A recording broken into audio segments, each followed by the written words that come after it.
Hello.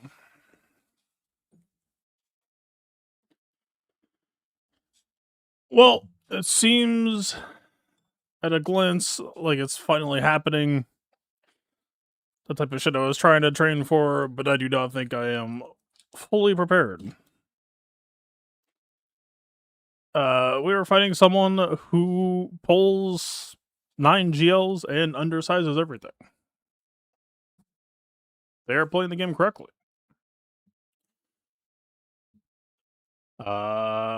Seemingly most of the player base doesn't give a shit enough to try to doing this. I'm pretty sure I'm just fucked. Like, the majority of the roster is R7, but given the texture of things, it's gonna be hard as shit to actually try to match this. I will do what I can.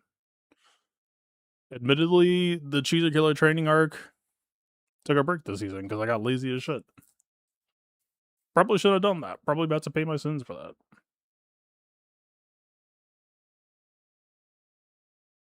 There's gonna be a lot of my shit dying for 68, so we will have to try to match where possible. But it will also just be a guessing game. Yeah, it looks like they posted a Malik to try to, I assume, stop me from doing ISB. But that should allow me to do this instead. So let's take a look.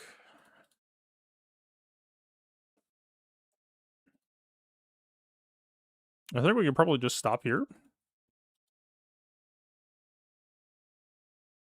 I was also tempted to maybe try a C solo, but it's been literal years since I ever tried that, so I don't know if he's got the hell steel. Like, he might, honestly.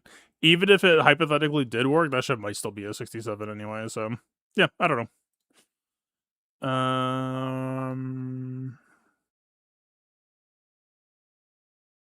Something like this is probably fine, right? Kind of the same principle as fighting a Ray with with cat or whatever it is. Just put the Balin in the bag.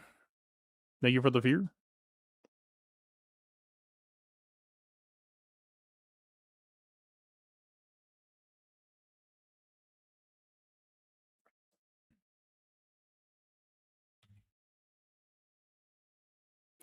So we pick up the fear. Now why?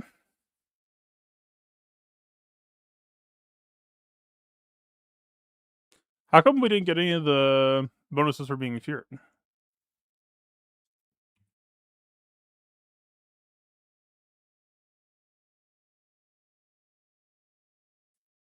Hello?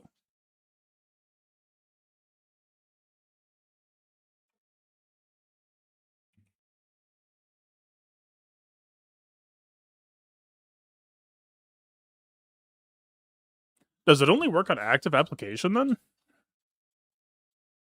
But it works on Malgus unique, no?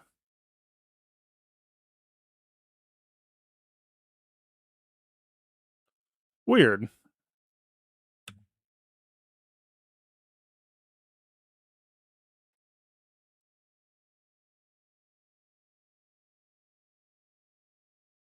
Oh, I think I'm just fucked.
Yep.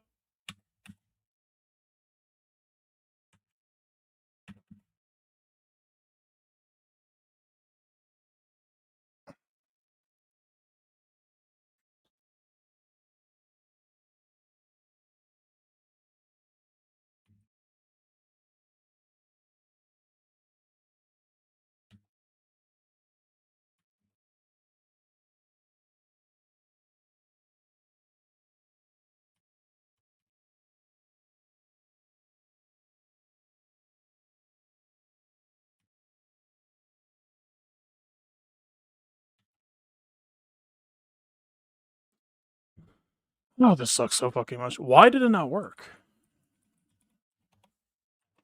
Whatever, I'll look in game.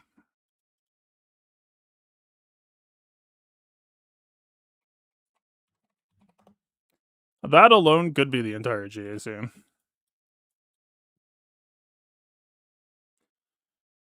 Oh, if there are no enemy GLs. Alright, fair enough.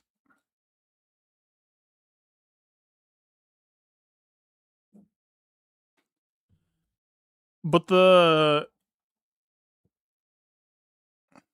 So the cat check isn't GL dependent, but the fear check is? Wait, but I'm pretty sure that I've had the fear work while I was using a GL against Balin in the past.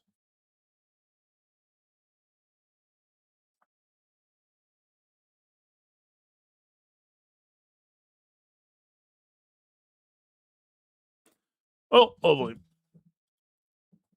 We will have to take even more risks to try to cover it.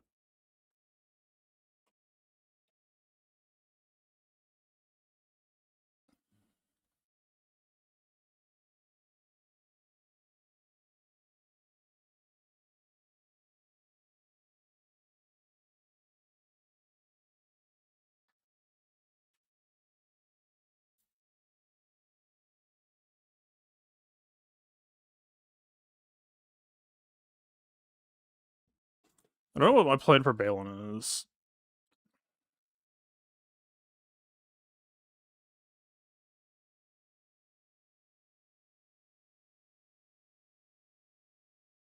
I think we could go a hybrid defense mix so that we try to make this a 68. We really need banners anywhere that we can get them.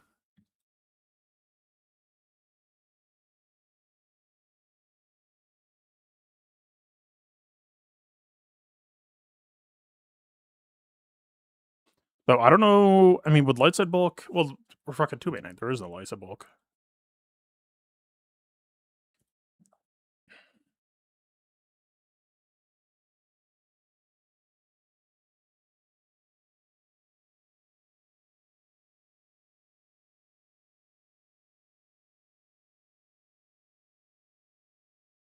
Maybe we Ufflix here just to try to save some banners.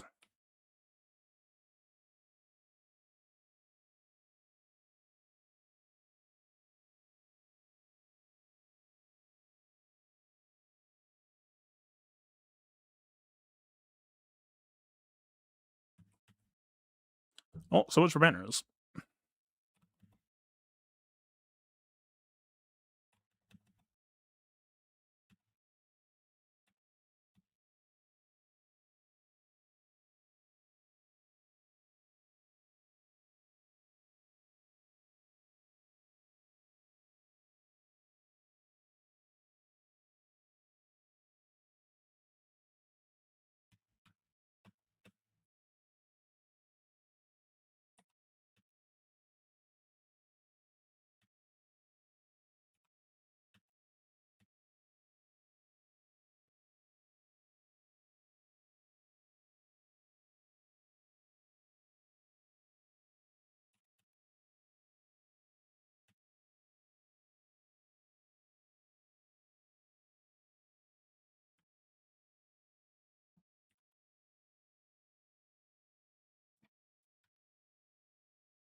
Yeah, it's level 67. There's no real way around it.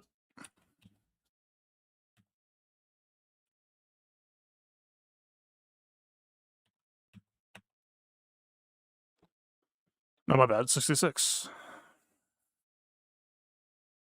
So we are in the whole, like, 2 banners already.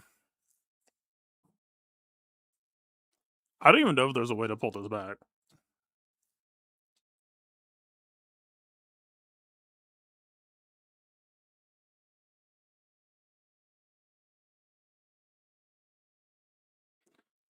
Match planner.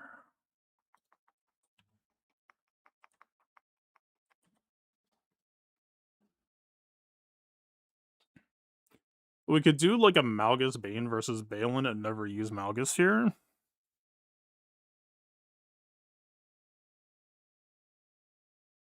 That might be the only chance of a 68 that I have.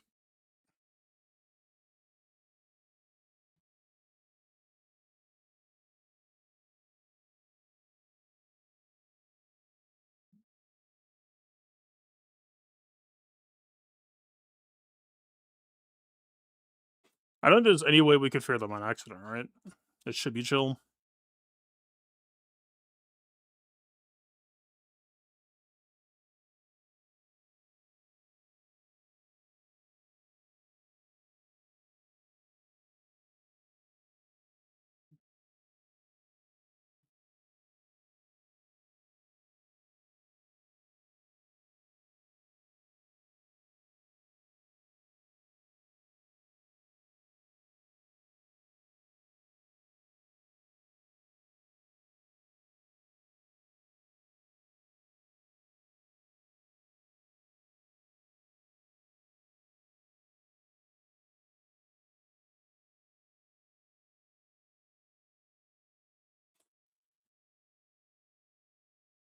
Surely the Bane, like, Bane is gonna suck ass against the defense at first, but I think if we just get enough shreds off, it'll be fine.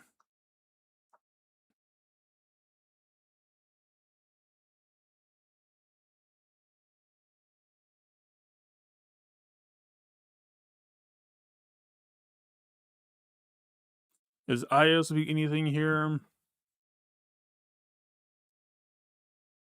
Not for good banners, probably.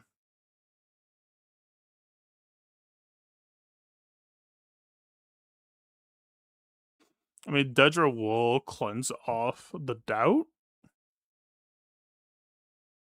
But, like, who's their fastest? If Balin is remotely fast.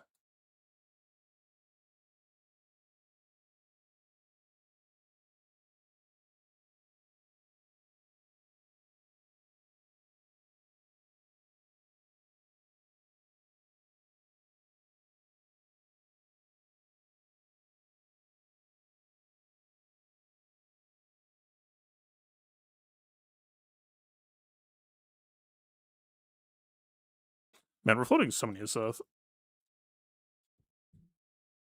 Whatever. Is Savage ever better here? I mean, is Savage happy against the doubt? They also have Riposte, which I don't think Savage is particularly happy with.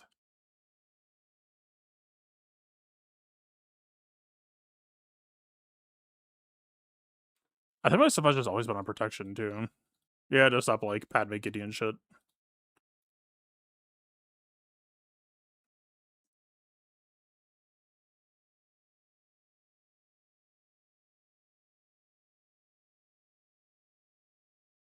Does Shin ever cash in on Riposte here, though? They don't have, like, Cure or anything to call her to assist. She doesn't have, like, the assist crown. So how does Riposte ever actually get value here? Like, she attacks again, but I don't think this would actually do anything. Maybe a Savage League is fine. I mean, the boy is here anyway. And if we could find some miracle opportunity to use Malgus Malik, that would possibly help save my GAC.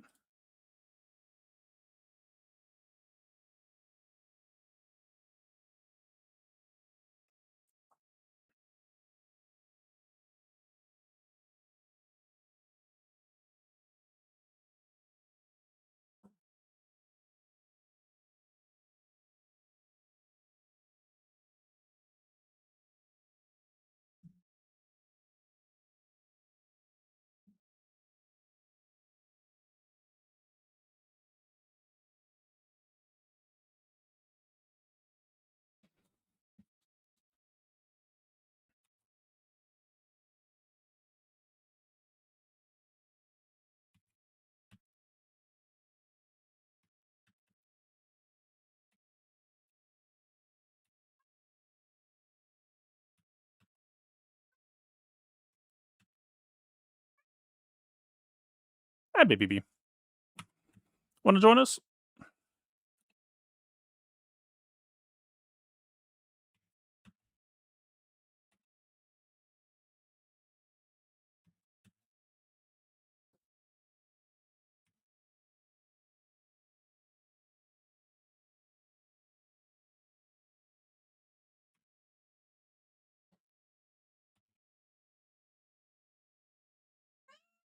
What's up?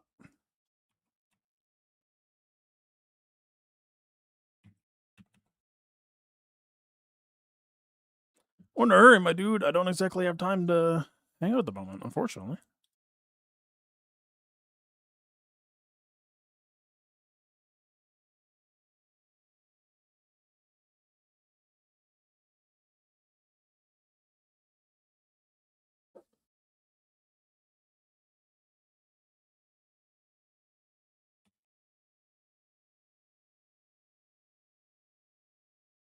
Hi, baby B. No, no, no, no.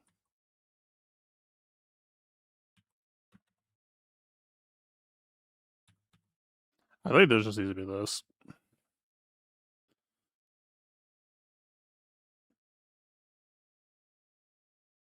This is kind of a Seabane Ahsoka situation.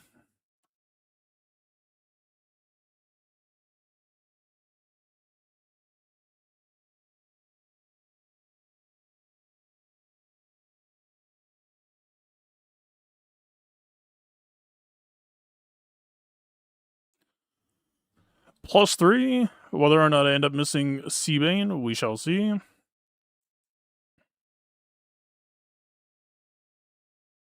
Alright, what's the rule on Pirates and instant defeat immunity?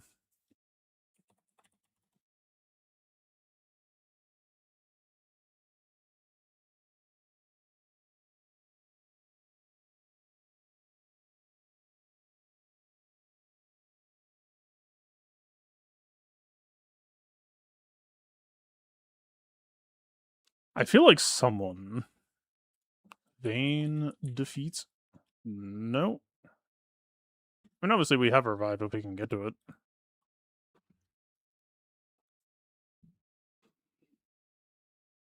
Didn't have time to come up with something meaningful, so I just copied their last opponent. I was like, alright, Vane it is. Or, not Vane. Pirate King Hondo it is. I imagine this is just that. My dark side armor crowns are ass. So I don't know if we're going that route.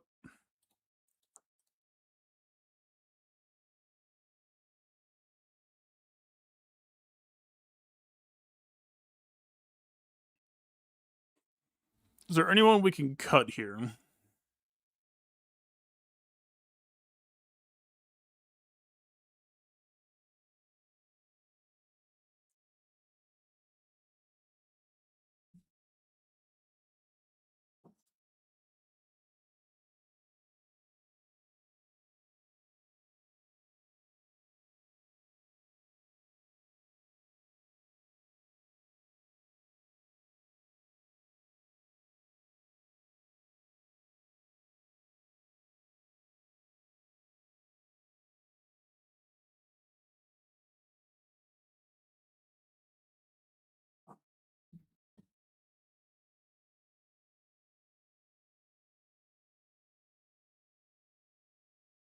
Don't really attack out a turn much, save for Mara turns.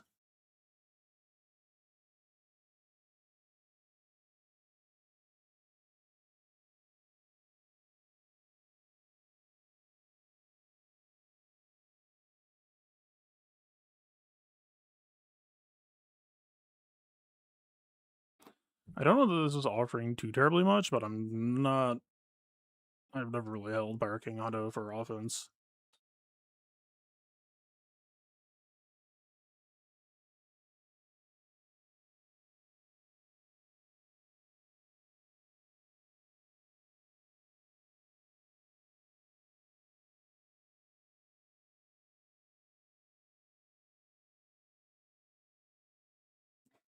Also, do we heal off of this? I feel like I should know this from how much fights I've done. And we don't get protection. I mean, 10% protection at start a turn.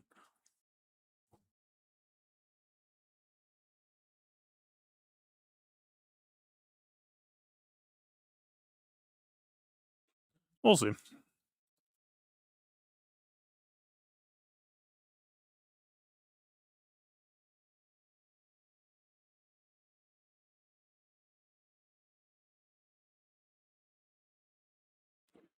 I assume we just take him out straight up.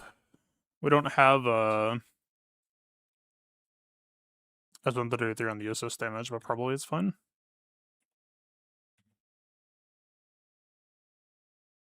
Just kidding.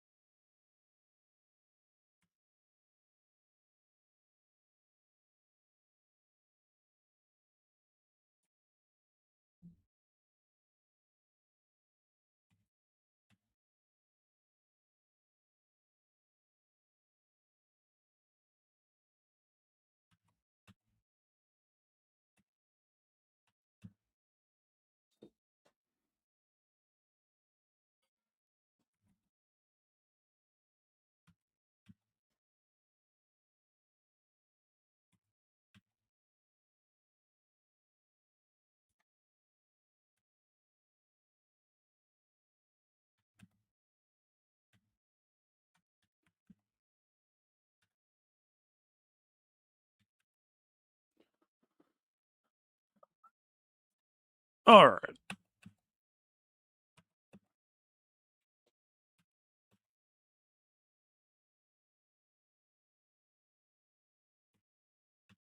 Can I actually kill Savage?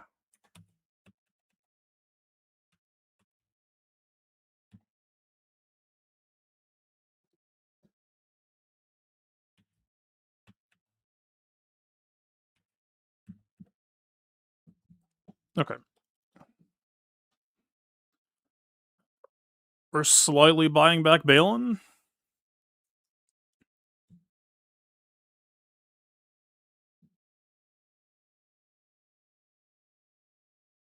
We're not doing Fulcrum, I remember that. Anything else?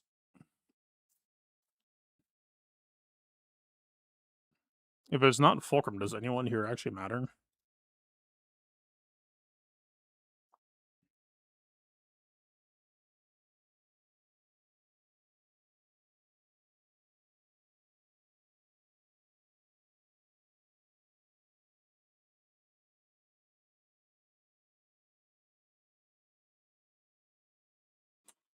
So undersizing will cost this turn meter from less allies being hit?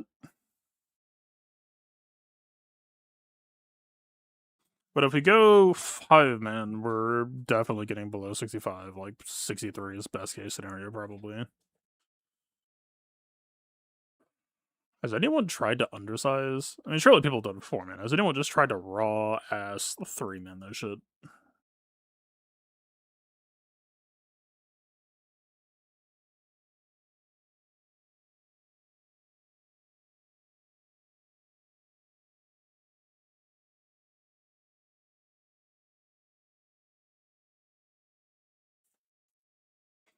It doesn't look like anyone has tried. It doesn't look like I've tried.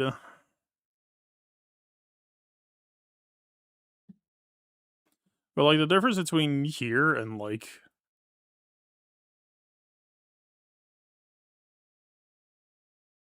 I don't know, here doesn't feel that big.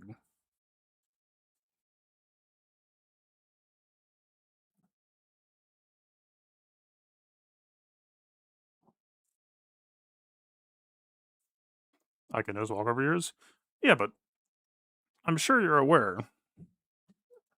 Walking over is not the issue. Doing it for good banners is. That's your entire game.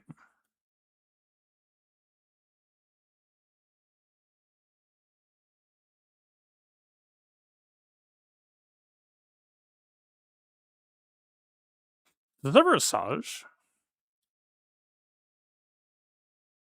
Buff rip sounds decent. Asaj taking bonus turns could feed 7th embarrass turns, though, which I'm not a huge fan of.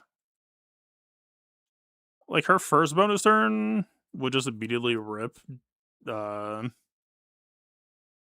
that sounds lovely, but everything after that's actually kind of a downside, I think.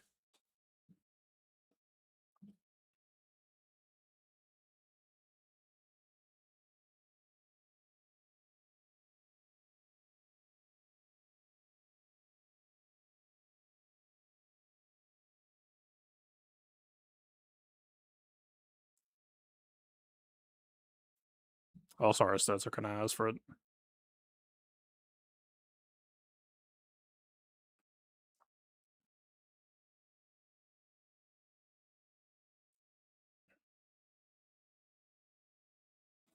I don't think I like the possible risk here.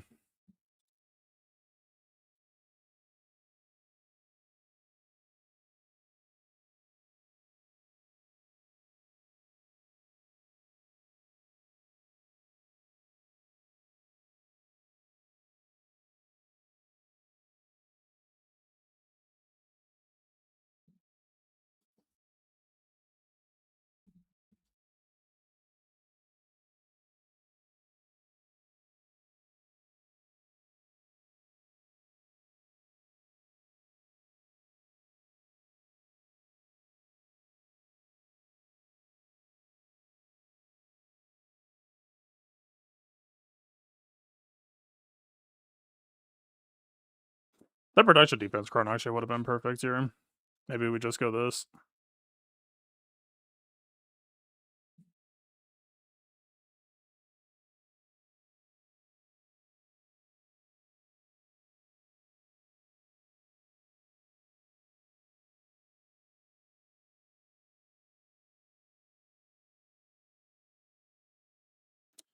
That success.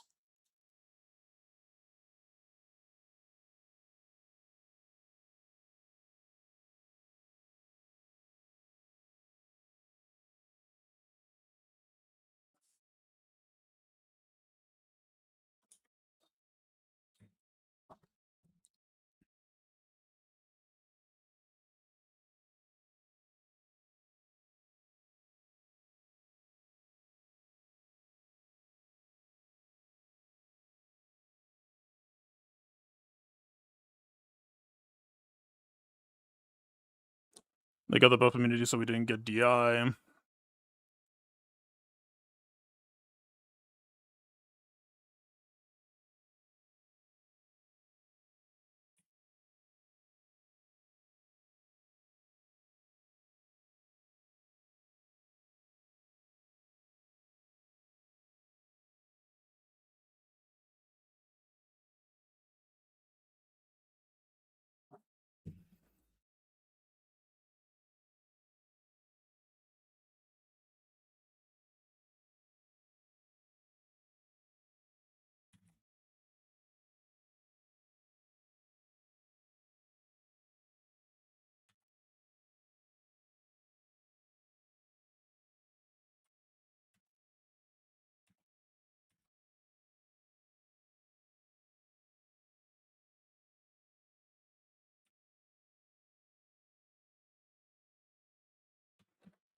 More shitty banners.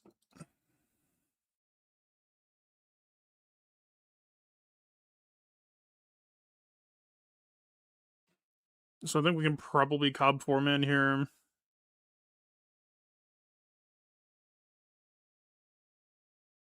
BCAM 3-man is on the table.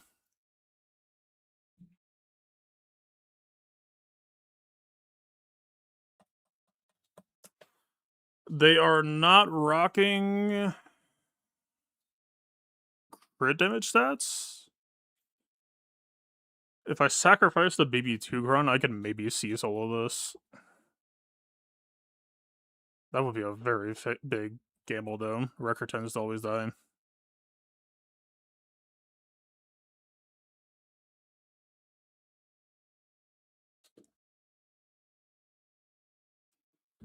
Process of elimination. I don't think we need Padme. Like, yeah, she cleanses sometimes, but I think we can be alright without.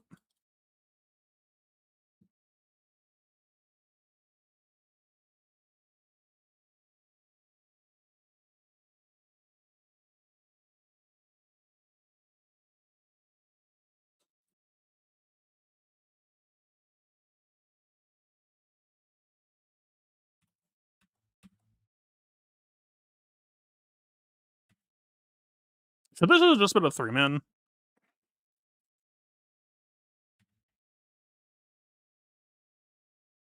Fuck, honestly, maybe.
I don't think they ever had kill pressure on me. I mean, Luthen basic fear maybe would be annoying on an Ahsoka, but this probably could have been a 67.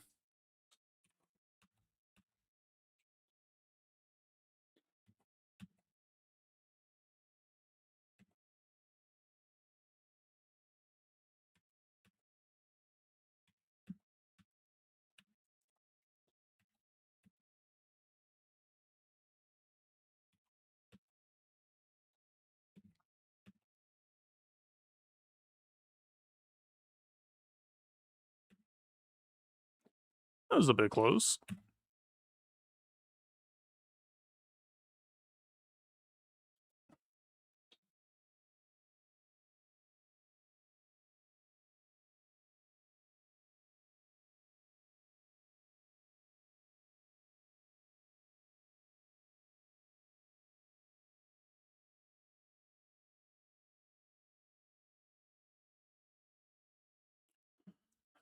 We have a Satele undersize. We have C as a solo. BKM undersize is kind of a forced down for at the moment. Oh, to be clear, I should be losing this. If he has half a brain, I'm fucked.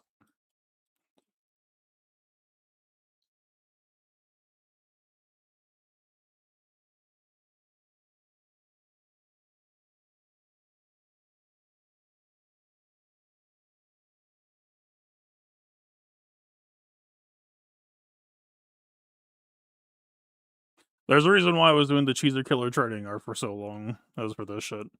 They've got Kelleran back. I mean, Kelleran back will hurt, but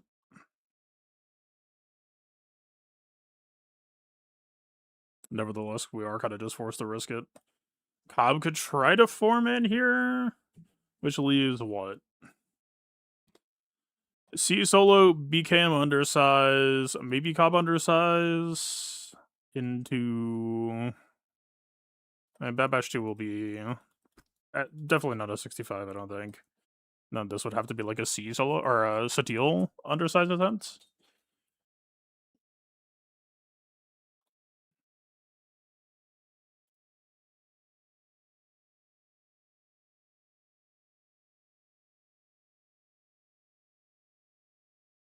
Oh, maybe I could just put myself out of my misery. I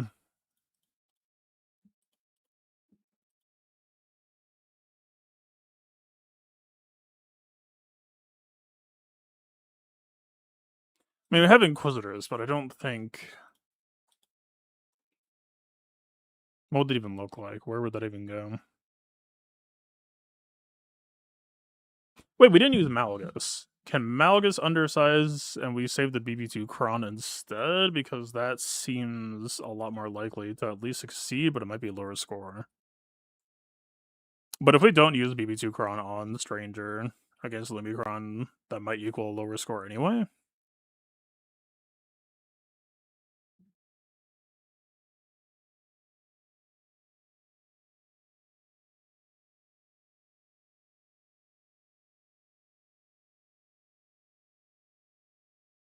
There's no Ayla for assist purposes.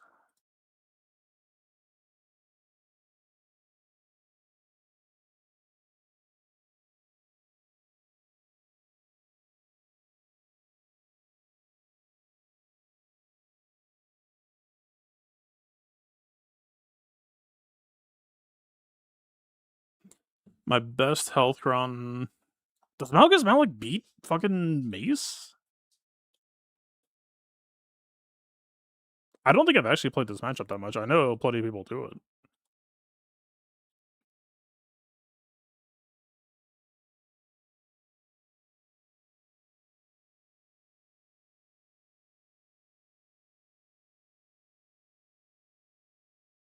Are they cooking with this at all? We already have very high crit avoid.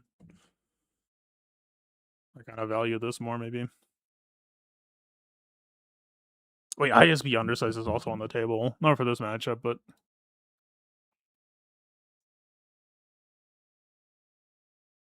Against Django, it's a gamble, though. I don't think they get in today.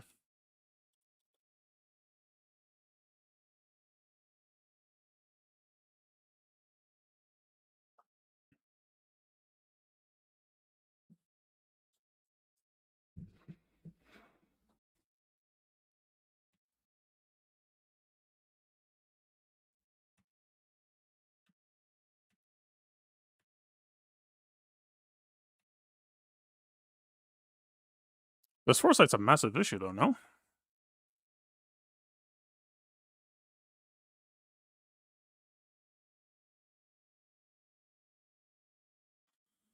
They are feared, which means that we can dunk with foresight.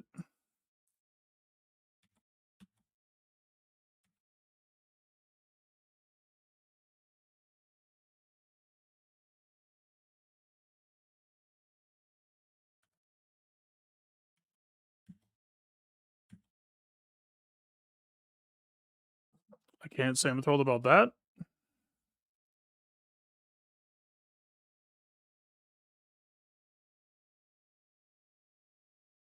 Surely that move can't be evaded. And yet I feel I must try.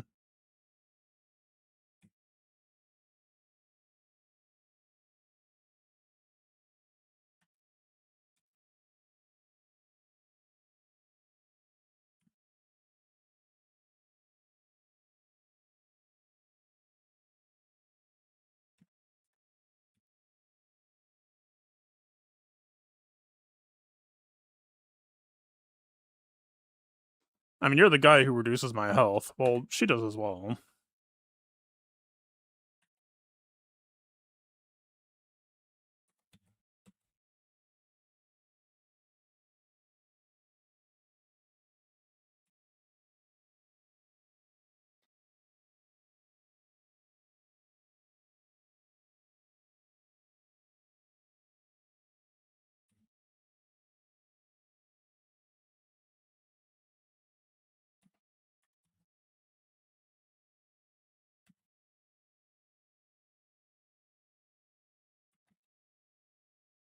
I really don't want to be encouraging Shatterpoint health reduction basics.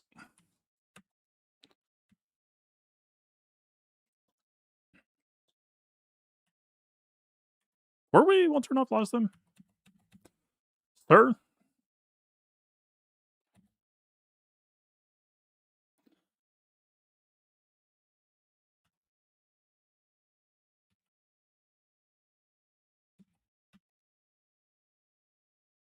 Oh, he's got the fucking KB shit.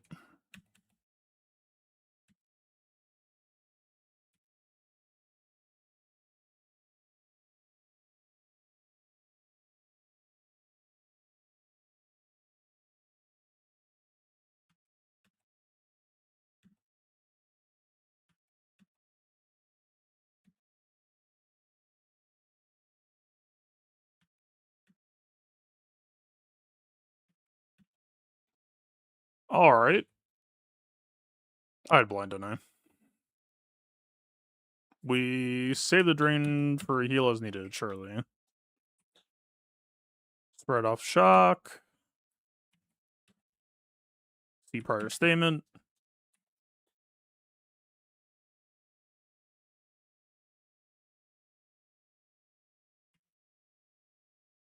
Is Malgus full protection? Sure. I think we only regen protection off of getting debuffed, right? Which they do not do.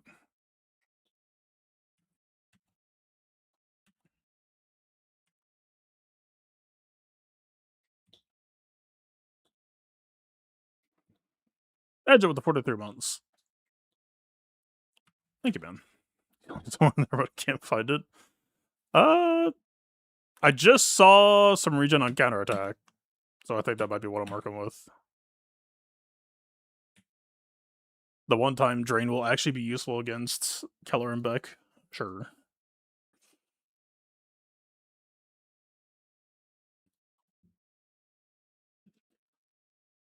Mandalorian.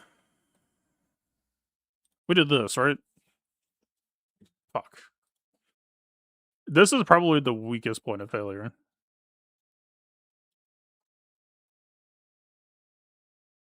They got good crit damage and offense. Well, buddy.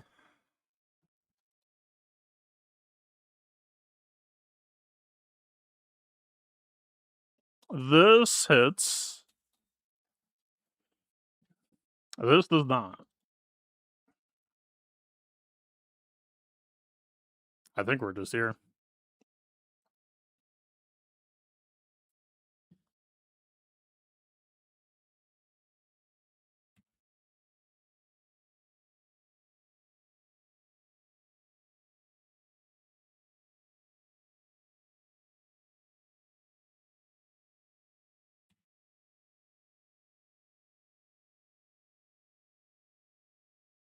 Okay, that is tragic. Because he's got an Under Relic Jar Jar, his generator is not full. That is very tragic.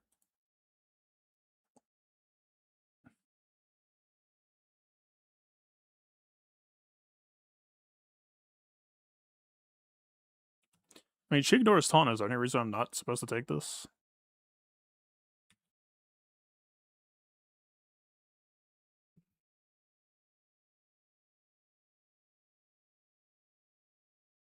No, I think this sucks ass.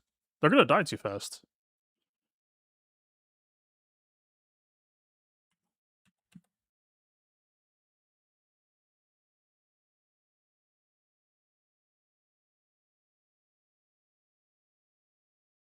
He is also a flaming death risk. I mean, at this point, him dying and reviving would be...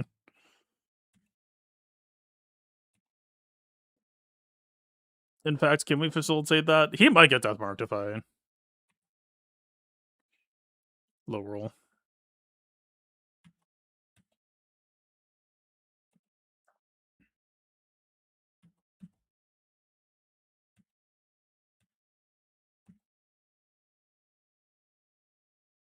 Sir, I really need you getting Terminator.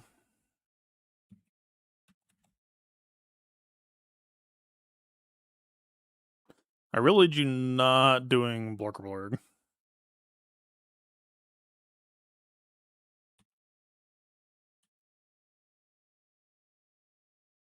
He doesn't have it. 65.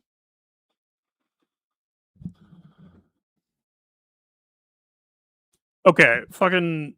If pause was R10, that was a 66. If we're spot checking for that shit.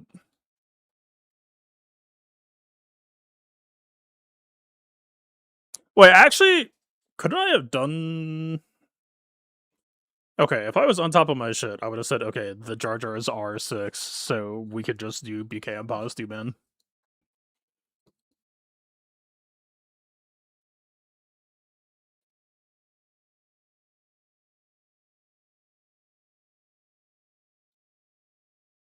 I mean, we're 5 down and hemorrhaging still, so...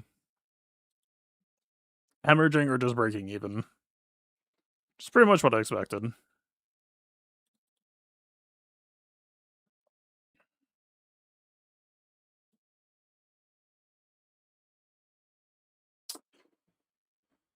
A bit tankier.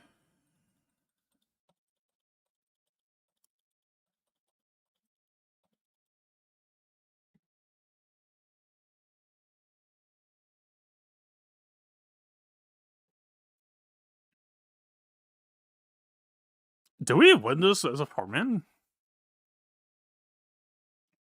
I mean, the low relic should help. The crit avoidance isn't too terribly much of a concern because we got all the tree damage.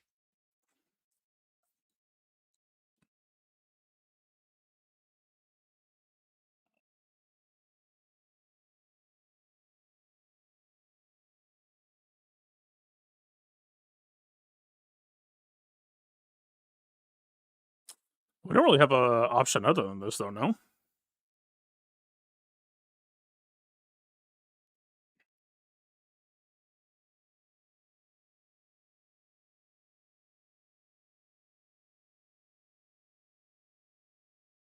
BB2 can beat Jabba, but Satil against Lumicron? I had suspicions it was possible, but so far a lot of people's attempts seems to be not working.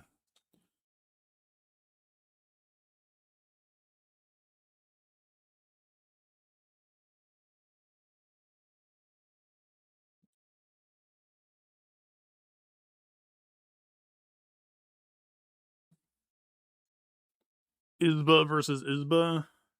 KX can't assist, though.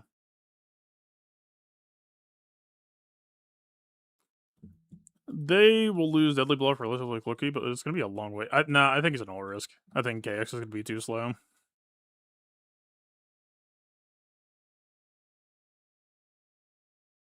Not you.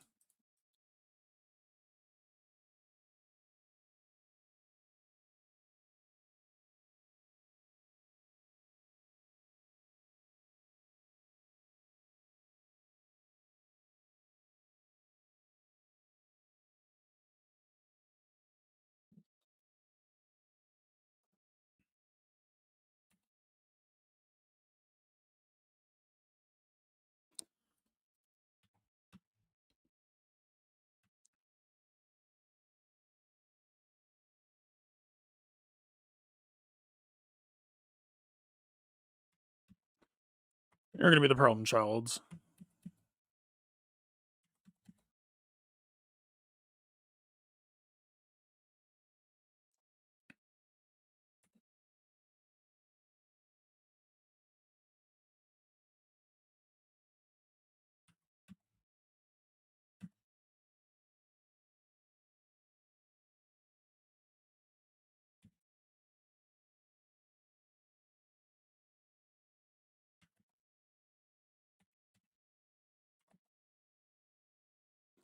Half of the ults.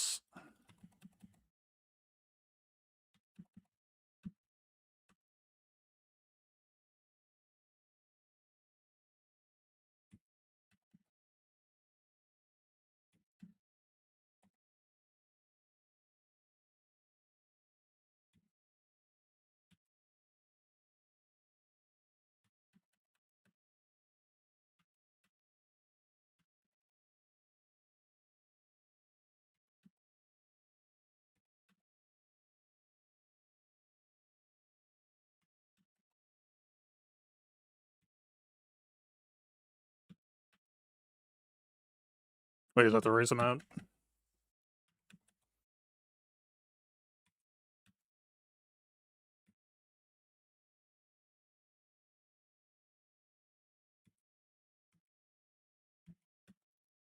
I know the alert. I don't know if we're going to do this, actually.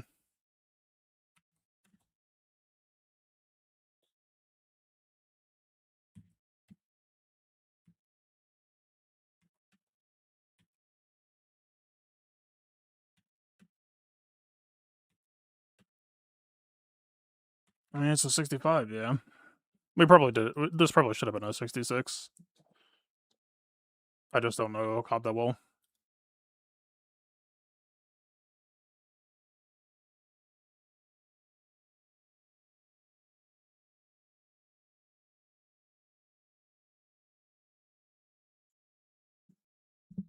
This got fucking weird last time. It's an RA mall, which might throw off the mark as well. That's a risk for me.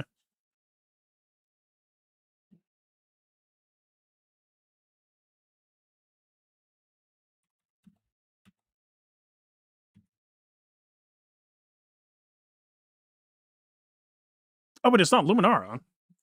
Oh, we could have done Sitio. I assumed. That's my bad.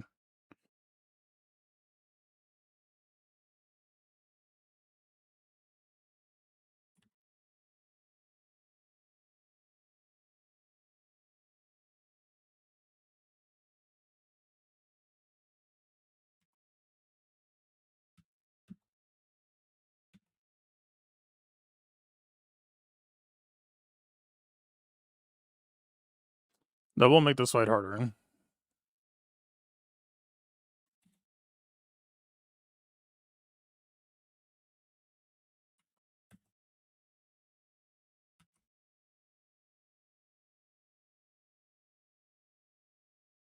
We're very close to the taunt bouncing here.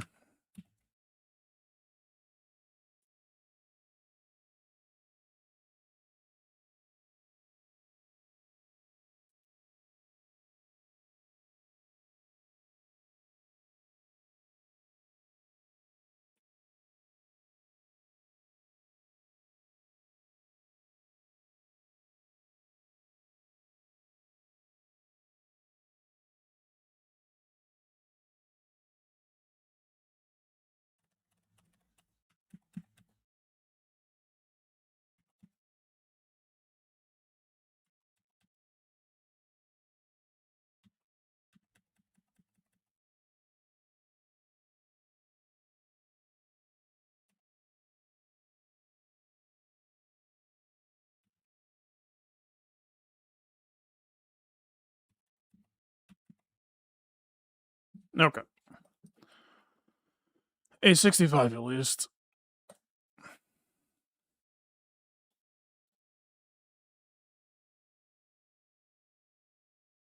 Am I dead?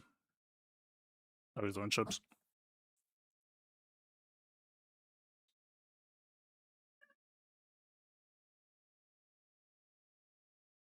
I am not dead. Alright. Puts the Satil in the bag. Let's get the fuck out of here. Holy shit, man. This is such a... I am, like, low-key actually kind of glad that nobody plays like this, because it makes things infinitely more stressful. Thank God people are lazy. If every GAC was like this, I would either be insanely good at this type of matchup now, or I would just be dead.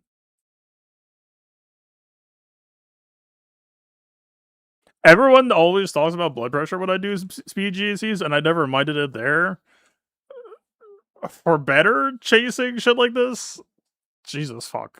Like, the one thing I saw before going live is, like, he is killing my Jabba for 68 with an Ahsoka 2-man. I was like, okay, it's that type of day. Hey.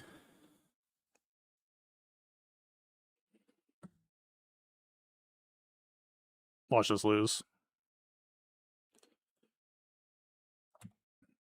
Hi.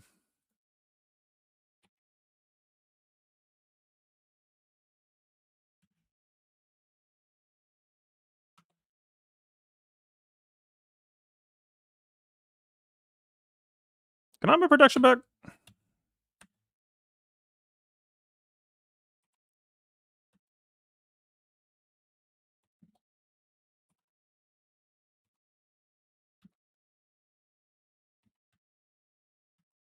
This man must be stunned at all costs. I want triple stuns on this man.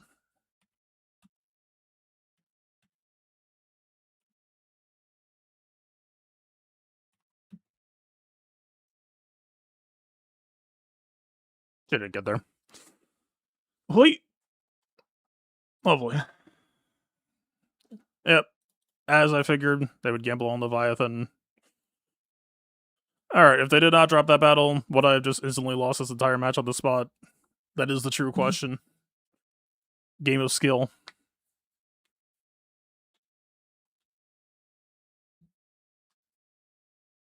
I'm just the best player in the world, apparently. Alright. True game of skill.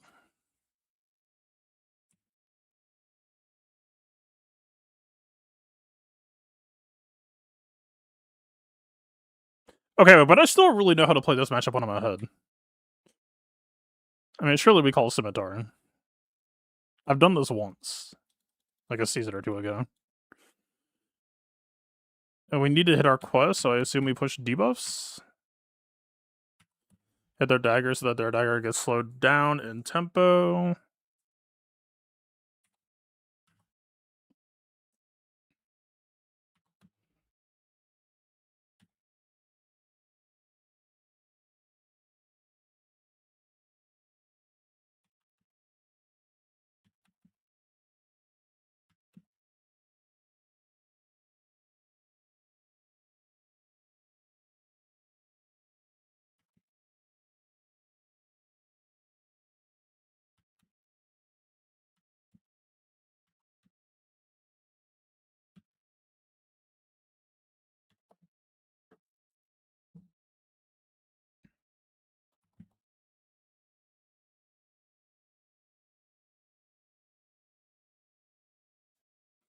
That bodes poorly. Can I have your ship down? Or anything bad happens? Okay, actually, should I be saving stealth in case of that? That sounds correct, no? That sounds extremely correct.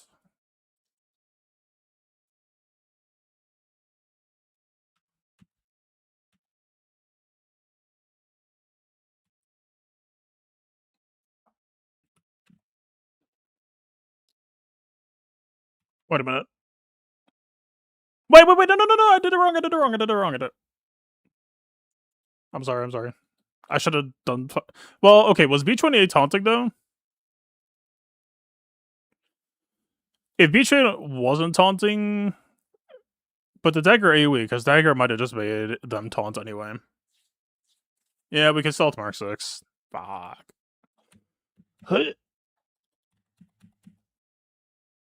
What the fuck? Why is HBO playing? Shut the fuck up.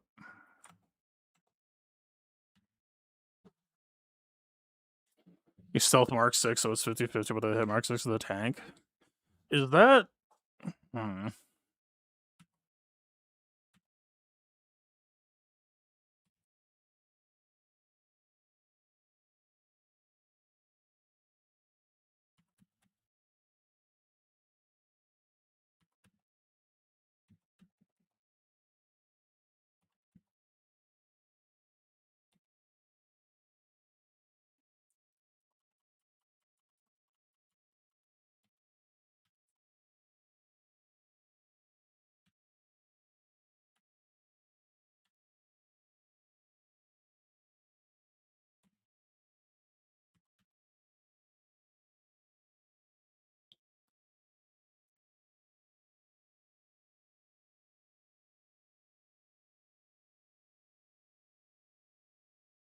I mean, this is clearly telegraphing that it's trying to be anti-profundity, but, like... How would that should ever matter?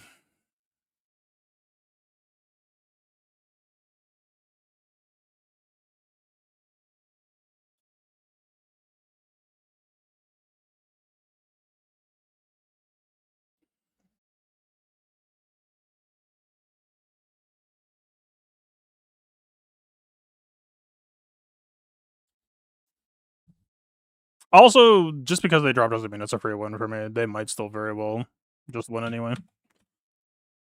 We bled so much.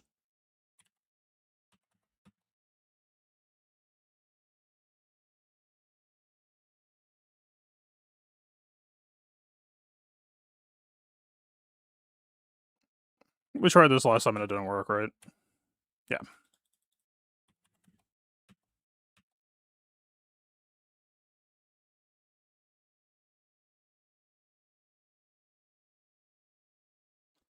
Lovely.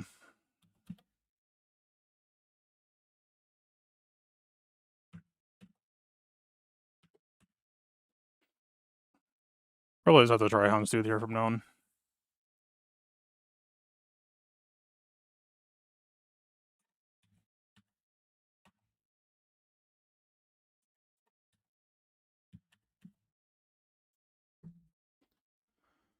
I mean... Let's just assume for a moment that it is anti-profundity. I mean, we have Empire, surely that would be correct to run.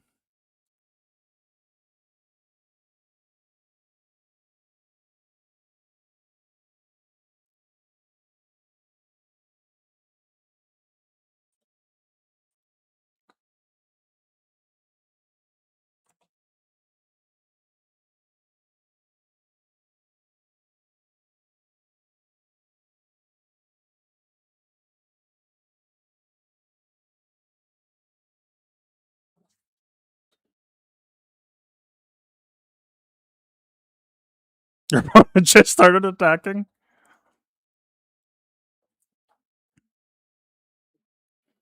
Hmm. I don't know how it's gonna work out for them. I'm gonna be honest with you. They might not make it. She's gonna cleanse this, isn't she? But I guess that's the only thing Darkin can do. ITB dispels through foresight, doesn't he? Yeah, you do. Wait, but I would have rather done it with Scythe. What the fuck?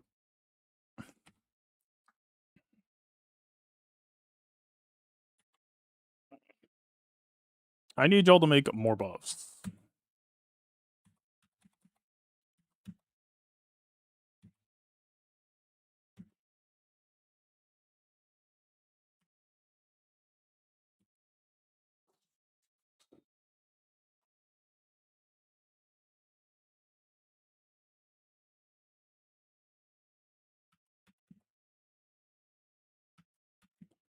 Well, I can call reinforcements now.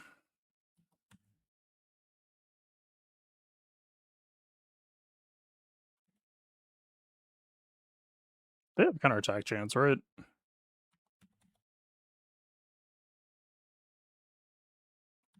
Oh, fucking Christ.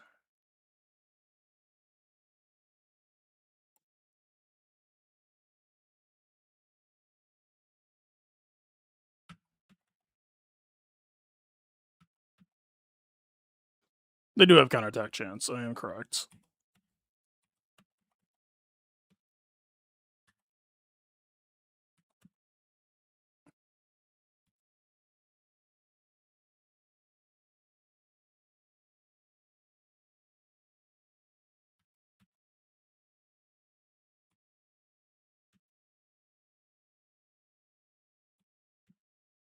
We're not really getting Bendis back, are we? There's a very real chance that we lose.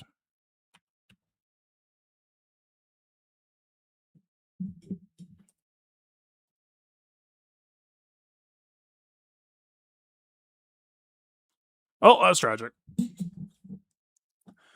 Yeah. Just keep doing what you're doing, dude. I fucking hate fighting you, but that's a B issue. We need to get better at this shit. I'm so fucking glad more people don't fight like this. Holy fuck, it's miserable to fight.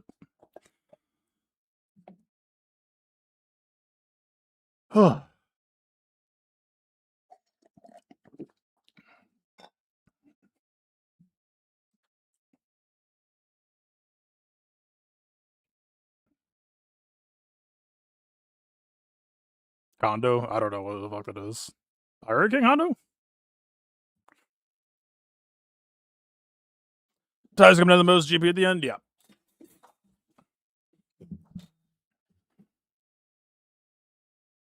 I mean, for all intents and purposes, I would say I lost this. I mean, I've made plenty of mistakes that sold it, but like, imagine they didn't lose this. Like, this is why I've been doing anti-cheeser shit for so long, is because the moment that cheesers stop being lazy and start actually trying to win, I am kind of just fucked. I haven't been trying to talk about that shit that much, and fortunately nobody's done it until now. But yeah, like, it is... Heavy defense only works right now because cheesers allow it to. Unless I can perfect this shit on offense, because the moment that they perfect their shit on offense, like, what the fuck am I supposed to do? There's literally no way for me to win against this shit.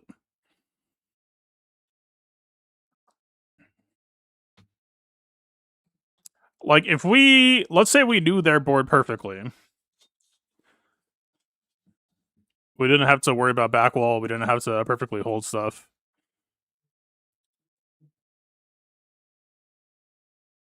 I don't think it's possible to make an attack plan that wins here.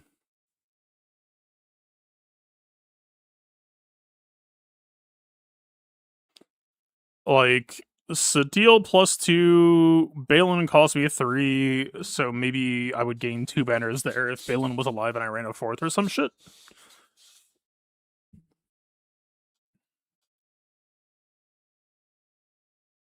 Like, if the question is, how do you make back 20 banners here? Plus, it's like, you go down the rabbit hole of like, okay, he's a Leviathan poster, so if I post Leviathan as well, then it just becomes 2 players rolling 60% chance fleet counters. Like, alright, man. So we just make GAC RNG. That's also fun. Like, a GAC RNG win or loss is like even shittier to me than a GP win or loss.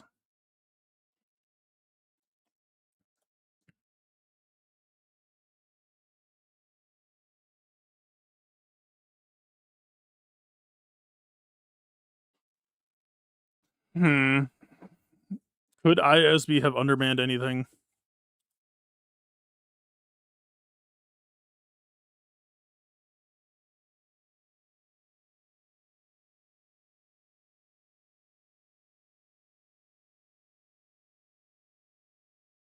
Why did I have to say Ahsoka Tano as our 2-man? I've been talking mad shit on Cheesiest for a while, and shit like this is exactly why. She's just fucking lazy. They're so afraid to even try to undersize. That let out to pretend anymore. I'll say what I've thought all along. Y'all fucking suck. Start doing real shit. It's this man dropped, and I should still have been screwed. Right? Best case scenario is I become a Leviathan poster, I learn fleets off meta, and then it's 2 players playing Russian roulette on the fleet side. And even assuming that goes fine, I should be pretty fucked on ground unless I'm like... I mean, what? Let's say my C is godlike for the Mace matchup, and that ends up okay, which I think is... Like, KB is here, and that was like the... Like, if they had a remotely capable Giarachron, that's boxed out. Like, where do you go? BCAM... I mean, we had an opportunity, maybe 2-man here that I didn't think about. But, like, she's not Rocket Max banners. Where do you go from there?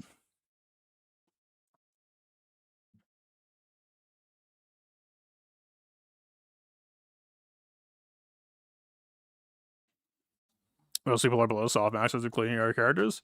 It's the same on both sides, right? You're trying to play to your fuller potential, and that makes me have to get back on my anti-cheese shit. But yeah, as a heavy defense player right now, I do feel like it's fucking rough, man. Like, maybe it's just partly the crowns right now. Like, DVTE puts a lot of pressure out, plus the EP backing. Like, if I got, like, it was 4th of July, and it was my brother's birthday this weekend, so it was, like, 15 minutes to lock, and I was trying to figure out, like, what the fuck? Like, what happens if Balin doesn't beat Saw, like, JMK can't beat? So I literally looked at your last day of GAC history, is like, what do people do against him last week? Okay, he is a Savage poser. Okay, someone held Power King Hound. Okay, fuck it, I'll hold that. Also, fuck that. You. Go back in the bin.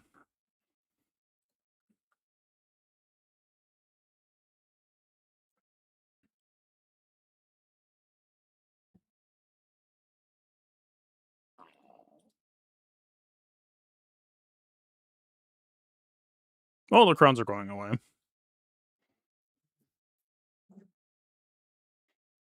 Go better, Gar AC2 man.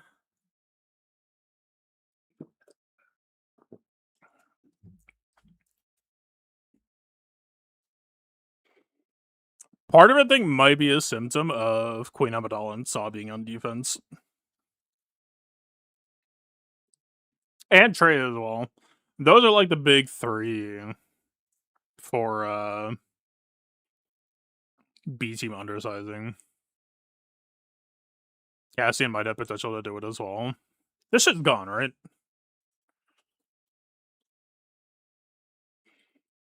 Let's beg the question. That shit's gone as well.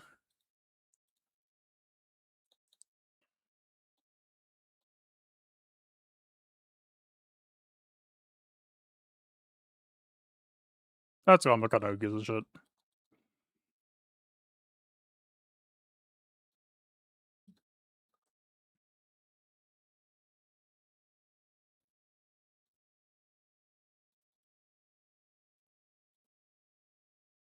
Okay. Same question. Part 2. Saw could surely try to 68 or 67 mace, right? I would imagine Treya tries to like 67 or 68 Gungans. Probably.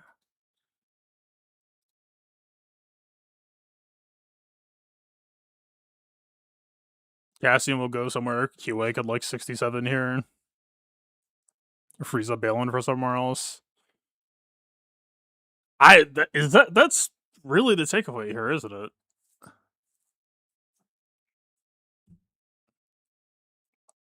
Like, I tried posting, I mean, whatever, the Treya DVD thing seemed real enough. I don't really have qualms about doing that, but holy fuck. That like, if that's not demonstrable gap between those favorite teams and the rest, like, what's the best way to do this?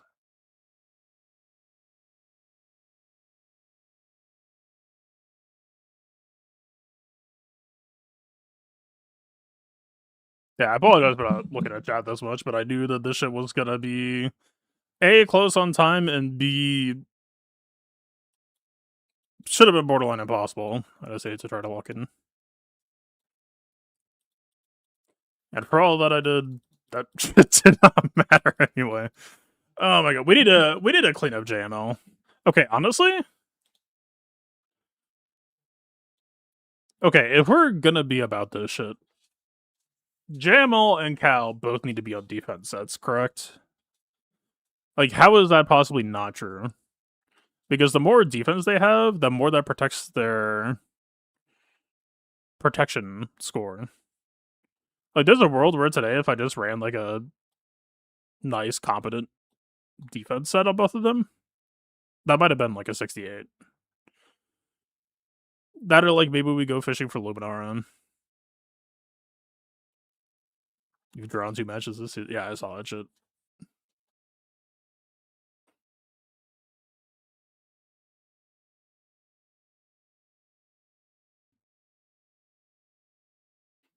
I mean, I didn't look at your attack plan, but like, I don't know. We'll see.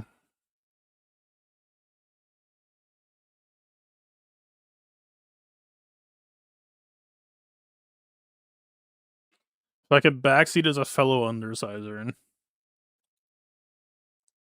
Oh, dude, you're fucking. You could have won that matchup. You do not need to be 5 inning. Well, I mean, your relics. No, I mean you're. Yeah, you could have won that last match if you just QA undersize, right?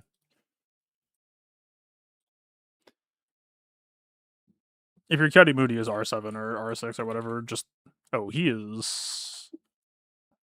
I see. That might be a deal breaker in his department. You probably, I would imagine you could still undersize though. No, you just do gas foreman. What was the full comp? Like, as long as you're built to not die to Ben Solo. Plus, I mean, you've got the like gas plus QA. Just keep cooldown increasing sortie. I don't know, man. Like QA versus Ray already seems like you should be possibly taking a risk there. And when I say taking a risk, like, I mean, I'm used to playing Yeti Mundi foreman, but I feel like you probably win that if you just give it a bit of practice and maybe a remod.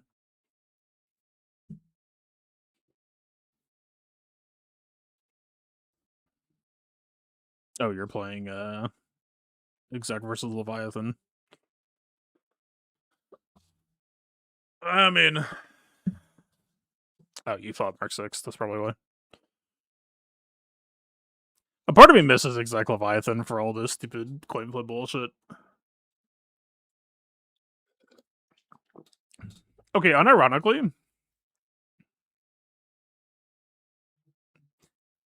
what's my all-time win rate on Exec versus Leviathan? I mean, okay, the problem is if you lose the coin flip, you don't lose the match. It's just shitty banners.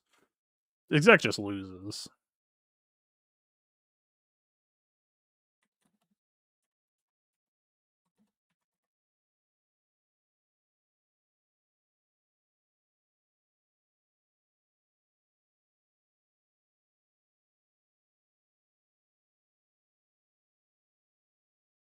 I look myself up, and it just gives me a red screen. All right.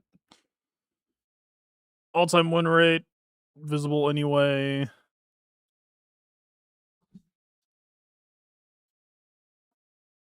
65% win rate. All right, fucking lovely.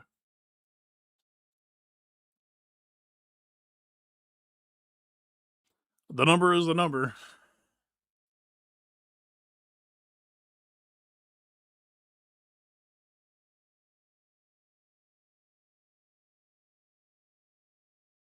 I'll take it on you, dude. You're like, it is absurd to me that you have a roster of almost entirely R7s and you're infinitely more scary to me than pretty much anyone else playing this game right now. But I would say take that as a good sign. Also, build your fucking caddy booty. What are you doing? Get a guild. If you can. I understand how it goes. Get your cam. You get cam, you put that blank coin up a dollar, you'll have the easiest 66s of your life. You wouldn't have tied on that guy.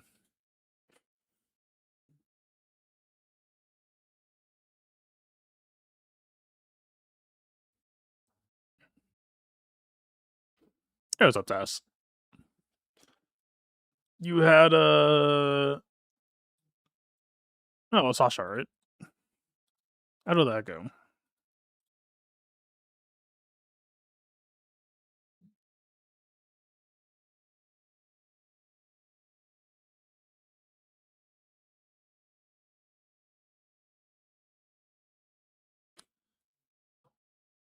Okay, I've been sitting at the same data cache value for like a week.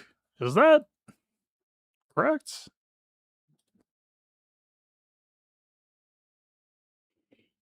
How did the round go? I fought this dude, Dar Senate. It was hyper efficiency and played correctly.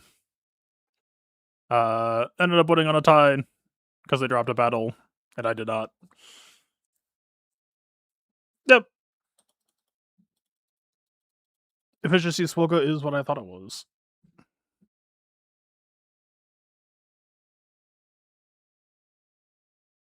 I will have to get back on the train. Which is also, okay, like, if I'm not posting those 3 people, who the fuck could I post this season that would have been remotely engaging? Like, what's the stars that I cast? If we're just like, damn, we gotta load up on offense undersizers. You, of course, you are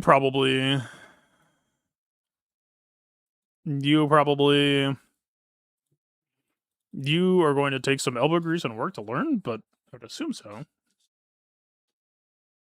Absolute dog shit at it. It's complicated. In theory, plausible. Absolute star at it. Should be possible. I haven't explored it that much. I feel like I tried it a couple times in the past. My Morgan died, which is why she's R10 now, but I haven't tried it ever since the R10. Balin is hard to say as well. I mean, if my Balin is dying today, like, my Balin is teched for the Ray matchup about as successfully as he could be.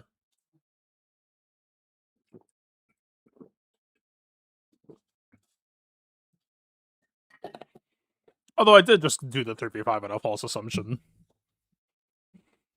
I did think that we were gonna have that fear clause.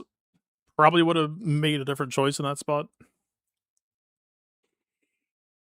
After undersize is like theoretically possible if you like really just bank on them hitting IG90, but you can get down to 4-man, but I don't think you go further than that. Very niche, but yes, absolutely. We saw how that shit went today.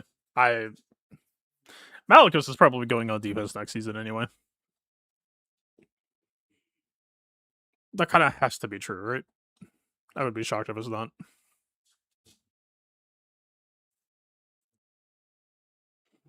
Hydroma will enjoy that VOD. It's largely just 1 hour of me being stressed and bitching.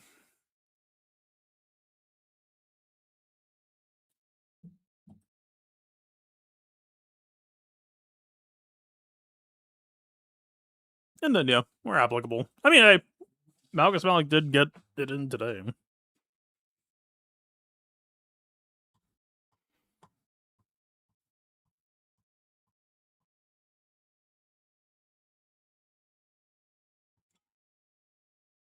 Did I do Malikos versus Riva? Yeah, I did a 3-man. It was god awful banners.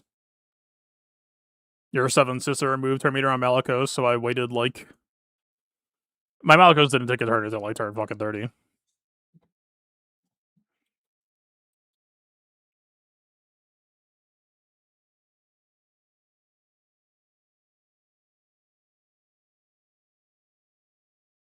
I mean, with the Kron this season as well, there isn't terribly many options for me to do from that spot regardless.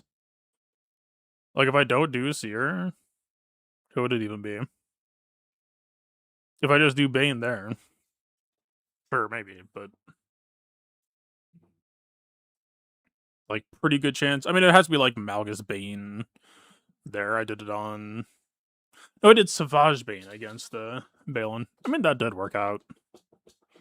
And if I did Malgus Bane, then that actually would have cost me the Malgus Malik. So, like, that's. You don't always necessarily get to assume that you can play both of those teams in a full clear, but, like, it. You know, that was that. If I did Malgus Bane today, I would have lost. Like, even if I correctly identified and realized that the stranger was not Luminara, Satya would have just been probably +2.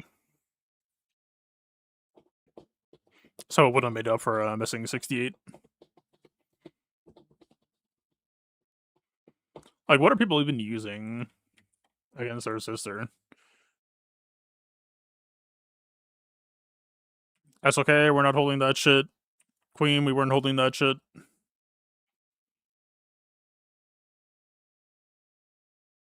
On Mothma? What?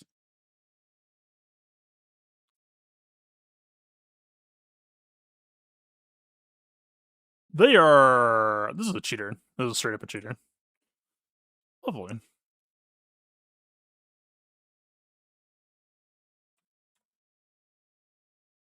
I mean, Pendant, like, it's big, so, like, is that somehow just, like, infinitely? Nah, there's no fucking way.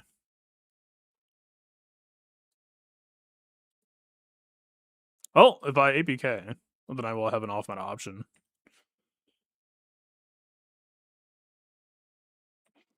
Ahsoka, fuck off. Satil, fuck off. I mean, Cassian is true, and Cassian will be available in future seasons. I imagine Cassian could probably have undersized that shit with a good Kron. That is true. But that Kron's gone, so the market kind of closed.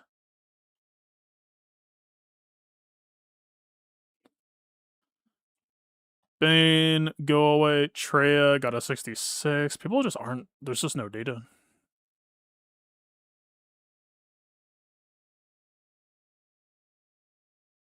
There is exactly one score in the known universe for Reva above a 66, hiding like Bane and that's okay and shit.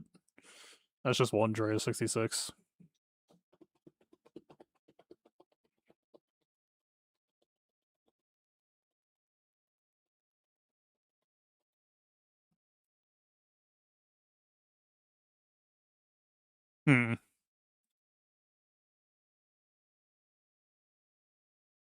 So we need to go back to fundamentals, yes, but like...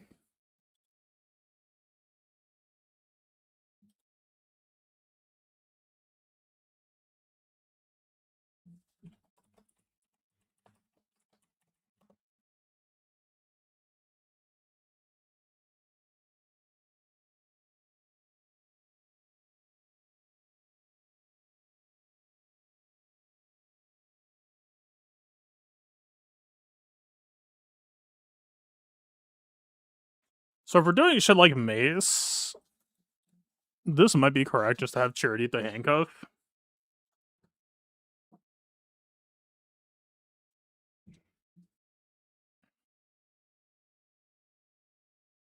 Where do you go? I mean, casting corrects might be decent, but that points towards being a 5-man, probably. Could just be this. But Captain Rex is not going to get handcuffed. That means Luthen to the Summoning handcuff. That's dog shit.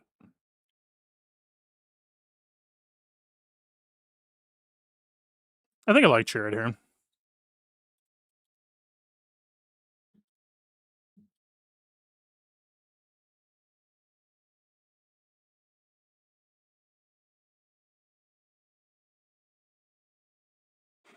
Yeah, we were also working on Queen against Pirate King Hondo, but I don't think that can work undersize. In fact, we know for a fact that it can't really work undersize unless I misplaced slightly or could have done better on time somehow, but on average, no.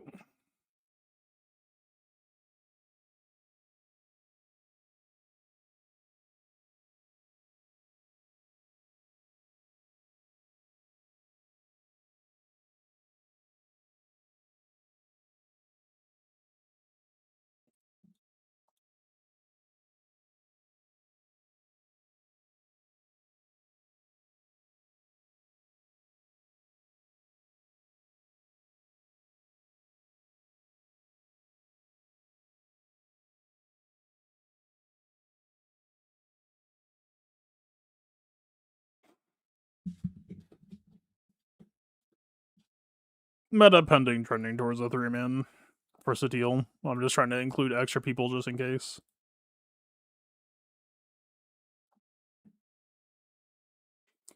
What am I not thinking of here?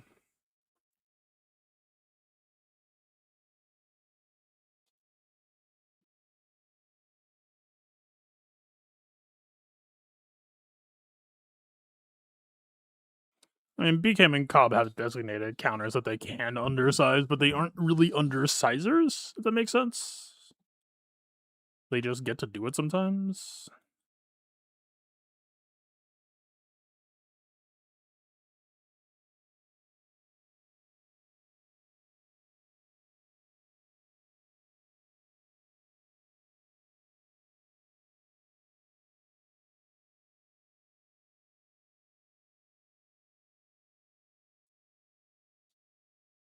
This is not tested or confirmed at all, but aspirationally.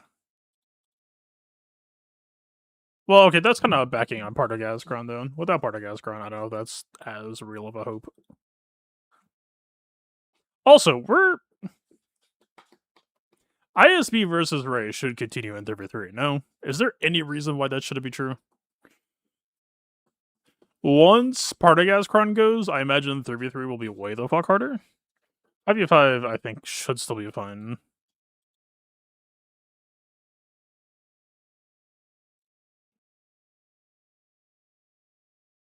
Great Mothers.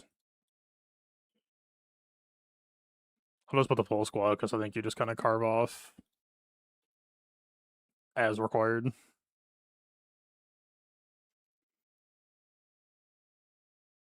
Go wait for Jabba versus Balin timeout.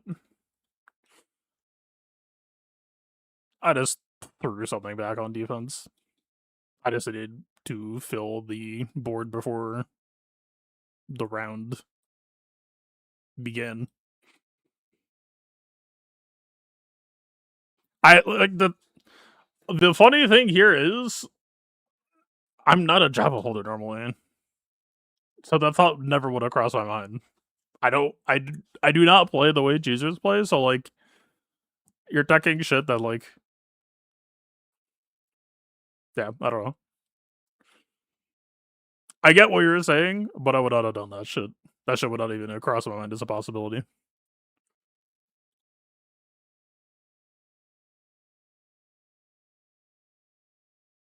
I feel like the average player probably would, because they've been doing that shit. The fuck is Captain Rex doing in this game plan?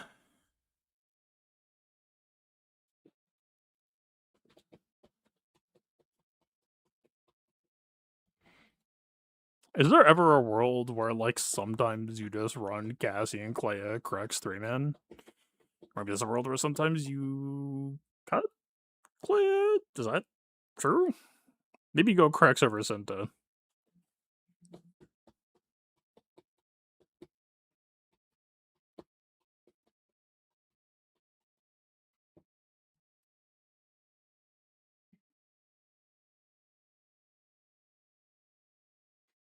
Some of this stuff is true. I didn't even look at Great Mother as a possibility today. I didn't even think about that. Some of this stuff is true. Some of this stuff is wishful thinking. This shit's true. This shit unsure. This shit, of course. This worked out. This is like.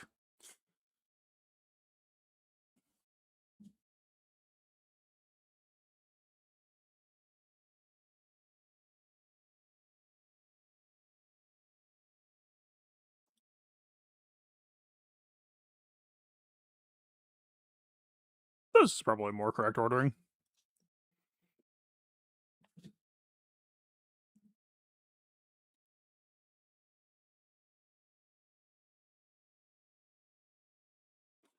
I mean, you kind of get in. I might work more on my Kira.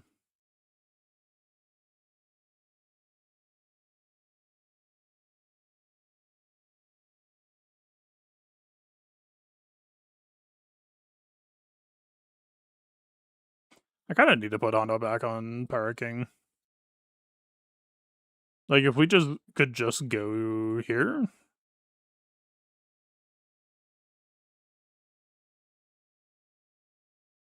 I mean, it's not an undersize, but I don't know. Something like that. Getting more professional Kira, that probably doesn't feel bad.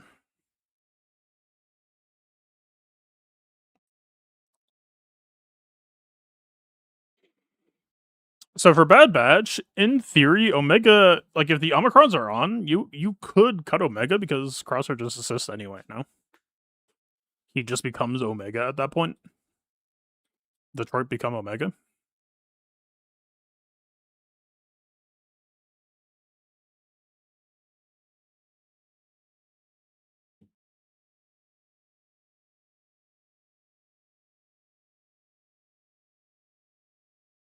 Yeah, was Forza. Yeah, I saw.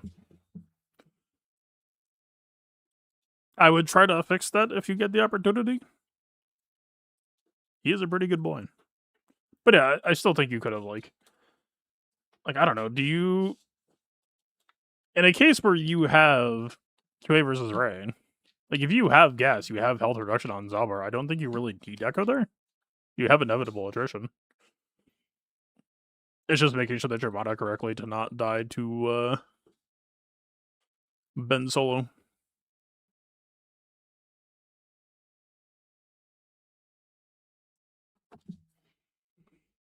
I mean,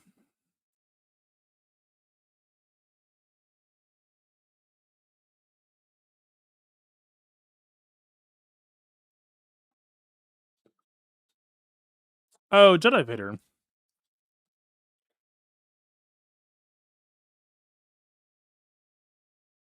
Although I guess Jedi Leia might kill this.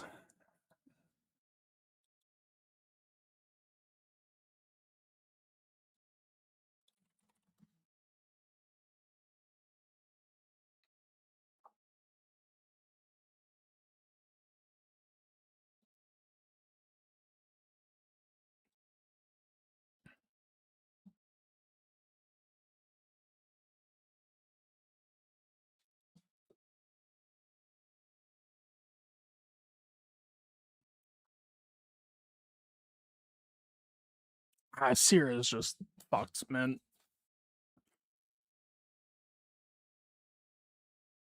I don't know if she technically makes this list. right? On average, she just tends to bleed. Like, you use Seer because you can only use Seer, and sometimes that's just enough. But she is not really befitting this list.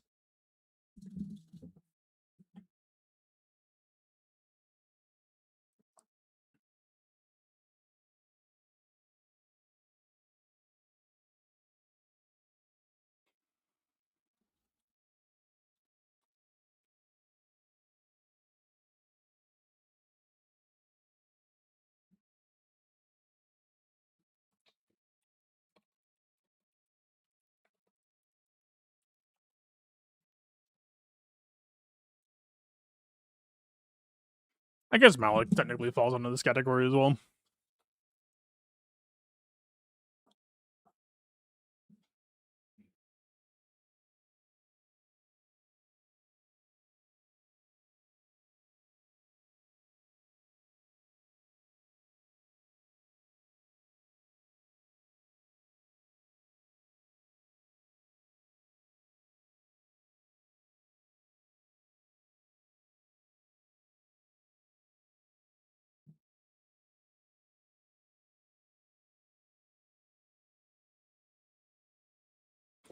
I mean, it's a variety of teams, but this is really just about defining matchup coverage. JM will, of course, when Leia comes out, I imagine, get a lot of good undersizes as well.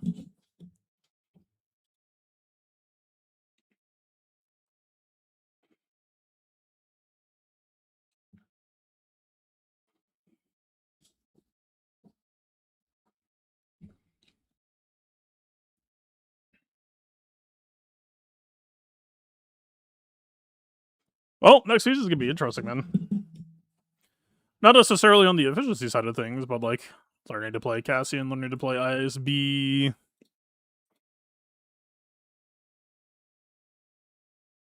feel like there's a couple other things that I'm blanking in. More Balin testing will make ISB slightly better. Jedi Vader finally returning and then possibly going away in 2 months. Great Mother's undersizing. I'll have to get back on these two horses.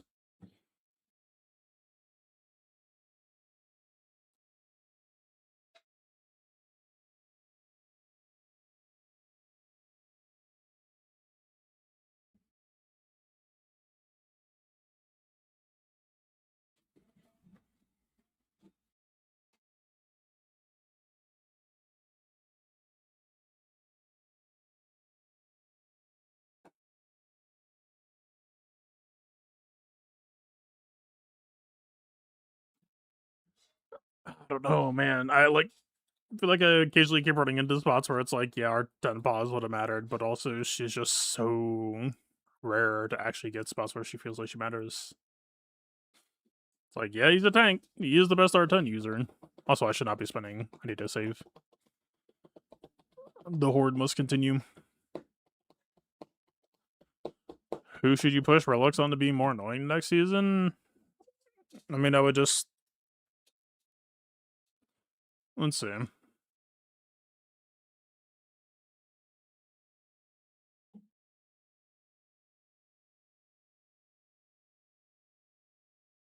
mean, your biggest hole right now is Cam. But, like, pending whether or not you can actually solve that under your guild situation. And isn't Cam in, like, a store now? I know he's, like, expensive, but... He's expensive but priceless? I don't know.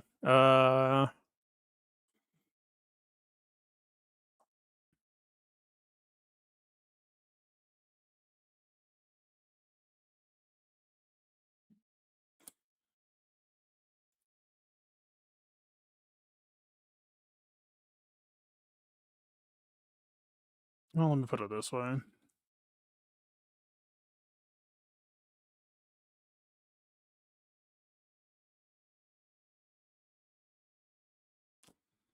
I don't normally do roster reviews, so I apologize if any of this shit is gonna be off color or off standard from how people normally do things, but if I'm just gonna say what I think. For how lean you are, R10 Ray and R10 Bane seem incredibly wasteful. Jabba R7 I agree with for the time being.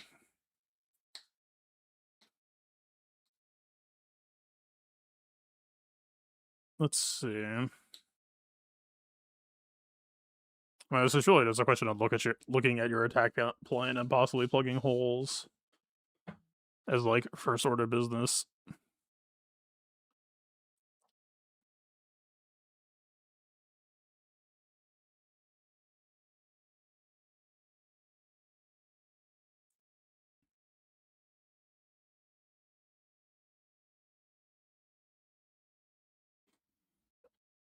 I mean, your Malicos bled and died, but it's like I don't know, man. I've got an Arna Malicos that's modded to live, and that motherfucker still gets targeted and down and dies. So I can't even say like, yeah, Arna Malicos might have like it might have saved you. It decreases the odds of him dying, but it's still just like, yeah, it could happen.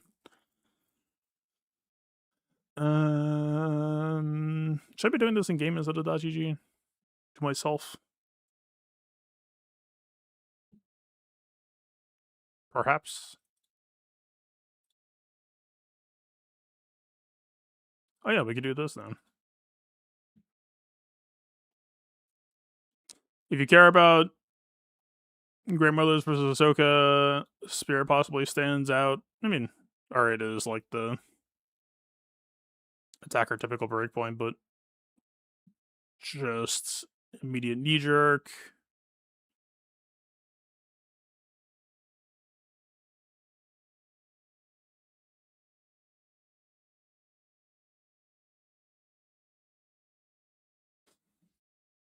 Stranger I think is fine. Malchus I think is fine. C maybe get him to R9. It really depends on like how many opportunities you would even get in the first place. R9C is kind of the classic, just to hit that like 200k breakpoint back in the day, but nowadays it's hard to say how much it really matters. You might be missing out from having R7 and Malgus. I don't really know what your usage or success rate with him is like, but like if you're already on the undersizing game plan, unless he's already getting action and you know he's fine at R7, like yeah, Malgus Malak gets pretty decent play right now. Like he's like the moment that people wisen up and stop posting stuff that Malgus Malak can beat, then that could become an investment that you end up kind of regretting, or at least not feeling in the short term. All right, it is kind of something that could get boxed out or lose value.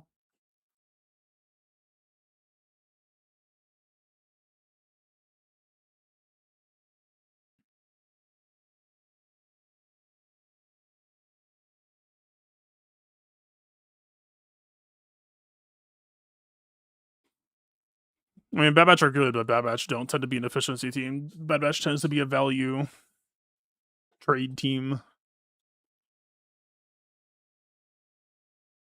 But if you care about Bad Batch at all, I would get your Wrecker up.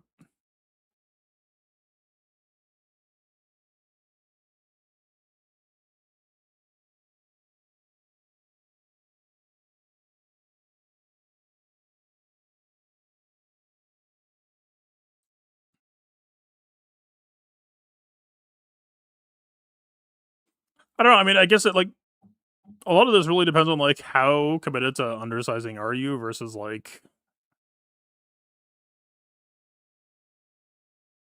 if you're only looking for undersize investments, then like working towards this list is what I would do.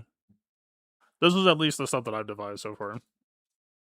Not saying you have to have exactly this list, but like Relic Luthen is a really fucking good assassin for undersizing certain teams. Working up your Treya relics just to have them more resilient so that you can try to underman some stuff while staying alive, not being punished.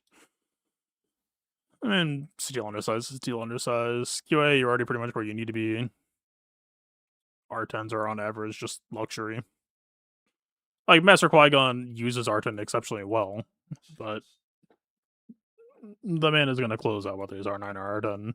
It's more just a min-maxer thing.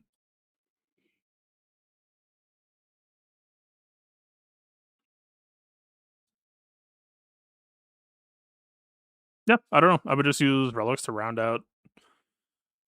I mean, if you're aware of any blind spots or counters that you're missing, like, I mean, you use Seabane against Seamir, and that's... Do not do that. Doesn't see just, like, traditionally win Seamir. It's Newt Dooku. I don't think that's any special C tech.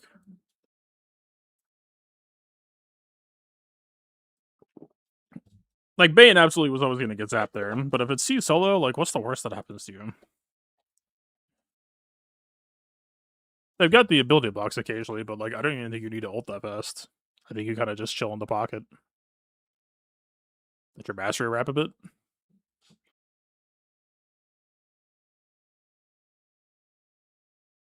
Like, if you're going for this lean attacker account, yeah, you would just keep on, like, divert all your investments towards making as many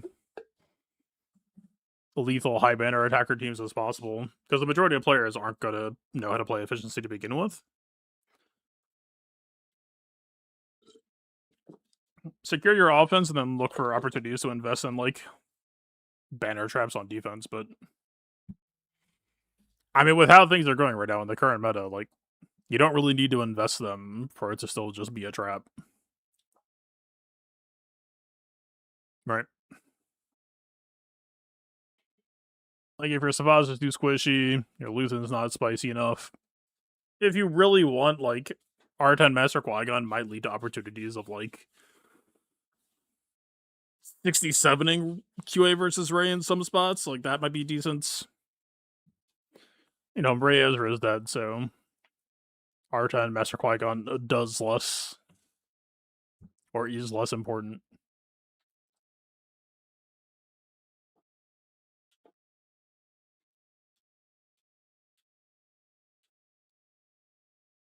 We'll see if this plays out at all. Other than that, it would just be, yeah. I mean, I'm not familiar with the GL and offense meta at all, so I can't really speak authoritatively on that. I mean, if you're doing, like, Java solo undersizes or whatever, I'm sure that will want at least an R9.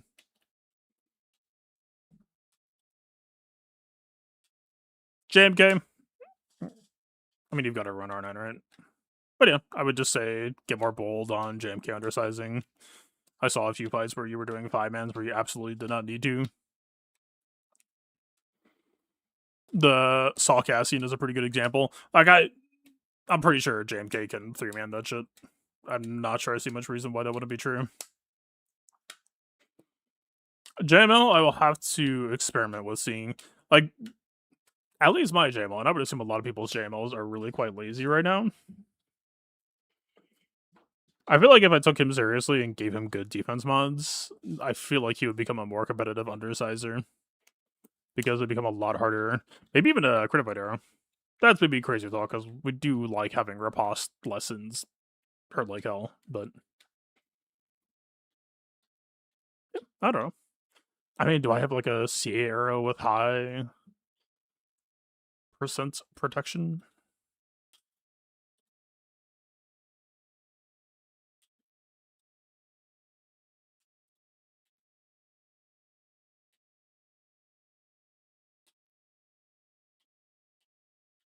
Isn't his Critify is already like I think it's doubled, right?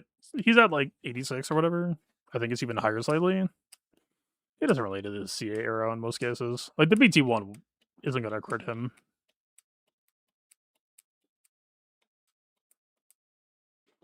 I saw Cassian almost beat you with 5. I mean, it would really depend. I would have to see on how you played it. My Saw Cassian squad is not really built for damage dealing at all. How often were you hitting the decoy? Because, like, if you look at how I played it, I do my damn best to never hit the decoy until, like, everyone else is gone. And in some ways, it's easy for me to say because some of your sides die easier for being a low star, and some other ways, the fact that your units die so easily kind of funnels me towards hitting your decoy sooner. Like, the turn order that I take and the skill order that I take is pretty tuned towards trying to avoid hitting the decoy because I don't want to give any offense boost.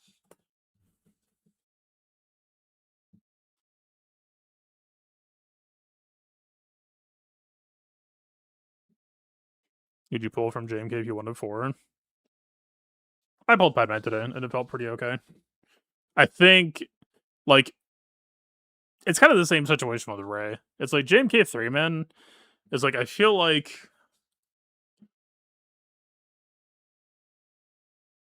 I did a JMK versus Ray a couple of times as a 3-man, and it's like playable for 3.5 minutes until the 4-turn heal block just catches up with you.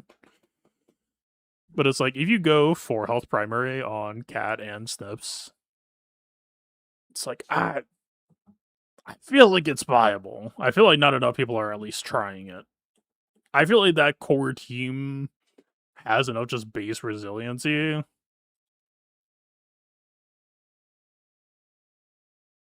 I mean, I don't know. I don't know. Like, but the Argent is so shit on them. I can't even say like, oh, maybe an Argent. Like, no, fucking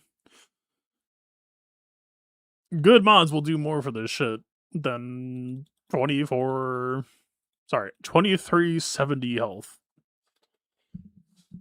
Like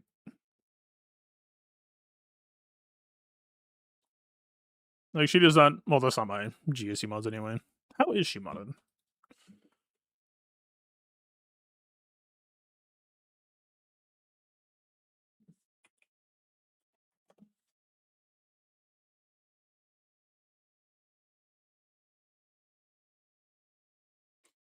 Defense with offense. Yeah, she's not really built for it. I mean,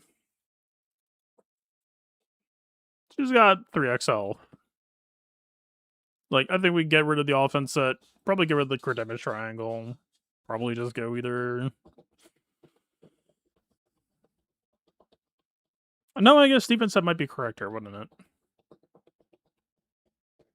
If you're going Ray, you go 3XL. But if Ben Solo is present, I don't know how. If Ben Solo is not present, 3X, JMK 3v5 Ray should be easy as hell. Ben Solo is present. I don't know if the 3v5 is even fucking possible. Like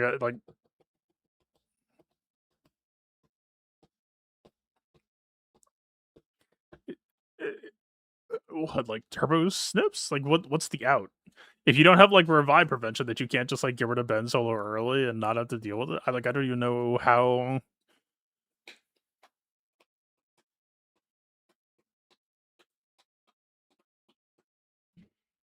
Yeah, I don't know.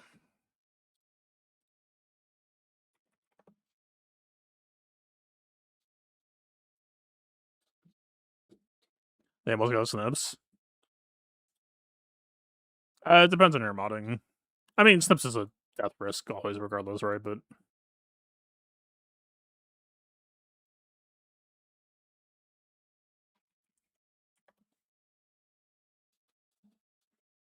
all right, you got the health. Okay. I mean, speed arrow, I firmly disagree with. This speed could drop down a lot. Like, I actually think slow snips tends to be really quite good, especially if you do the double Shien opener.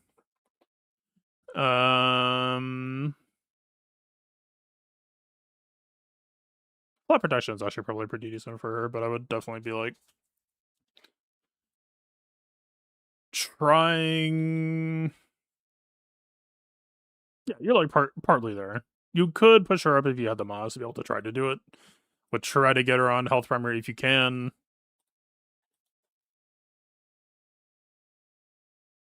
For the Cassian matchup, then I guess, yeah, defense S would probably be more correct.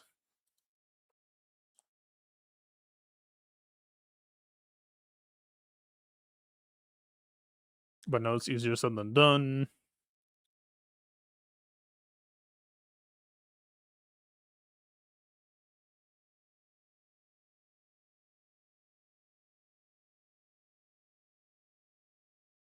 What am I looking for? I don't know what I'm looking for. CD reset first, short ults, insta kill, saw him. That sounds incredibly risky.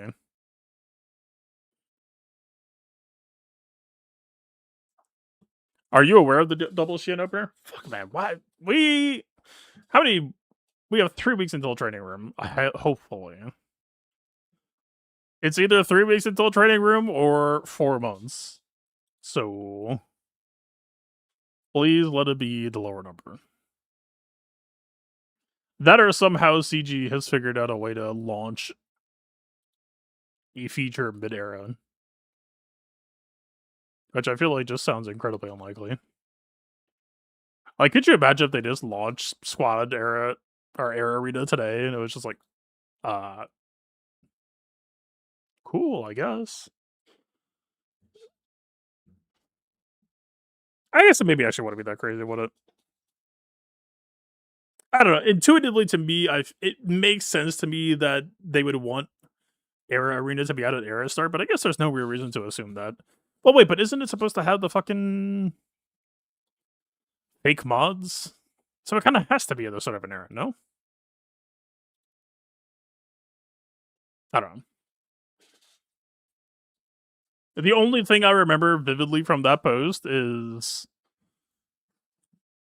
the fact that they're moving on to legacy modes after, so.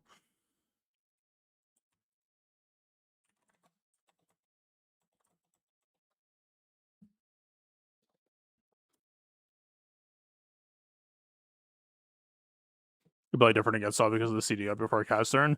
It works out fine, in my experience. Like, think of it this way. A, the fact that you run bays means I don't have to hit the decoy. Everyone runs bays, so like fucking it is what it is, but I like it's funny too because I don't know if everyone's running bays because of the shit that I was talking about with Cassian lead bays. Bays under Saw, I feel like doesn't do terribly much. Like I feel like squads would be way more lethal if they did not run bays here. And just like ran cheered or some shit instead. But anyway, point being, on the turn where like let's say bays wasn't there, right? Let's say I had to hit the decoy because Saw goes and blinds everyone. Yeah, you start late, but you still don't end up hitting the decoy. So you're kind of fine to just bide your time. Because the fact that, like, yeah, short ult is just such a survivability loss.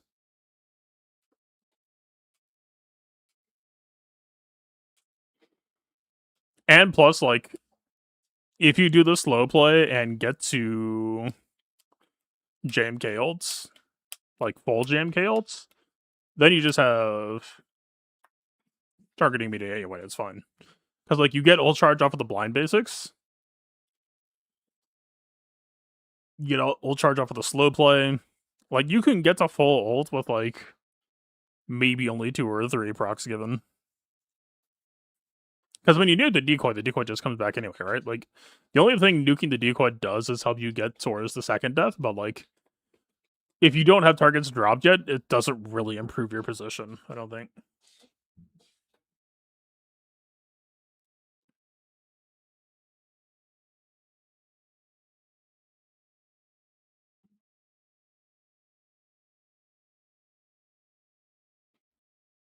Alright. So I'll mess around a little bit. Avatar beta is over.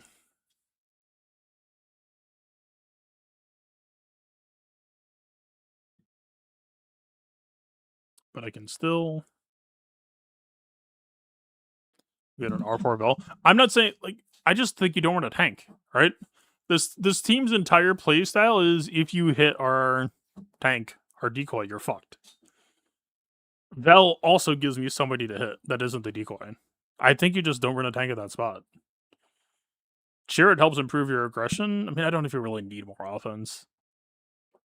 I think the team would be much scarier with a non-tank. Like, maybe it's just Captain Rex or some shit.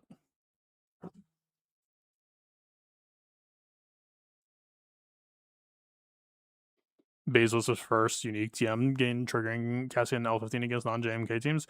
Yeah, but the whole entire point I was trying to make with with Baze with the FTC. So, like, let's say you post Cassian lead Baze on defense, and someone uses Queen Amidala, because that was, like, one of the main predators. Cassian lead auto undermines when you dispel. Solid lead doesn't really undermine you necessarily that often, I don't think. It's just like on Luthen turn and then Cassian follow-up.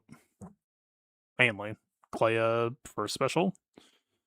So you really don't get the value as much, so it's like, yeah, you can maybe hit it sometimes, but I don't know if it's actually, like...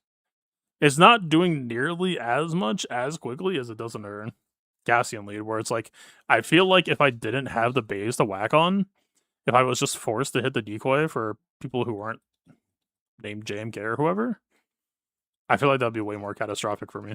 I don't know.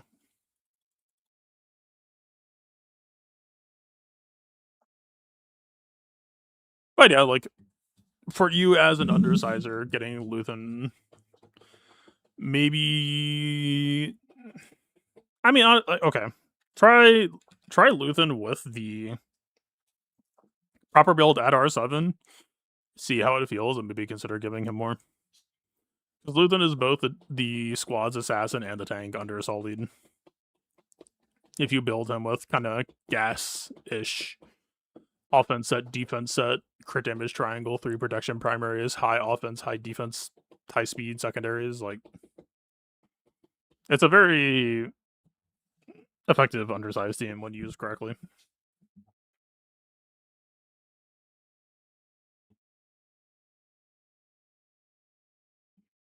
Like you just shoot somebody for anywhere from 500 to a million, 500k to a million. Turn 1. And it's taunt ignore. Good times.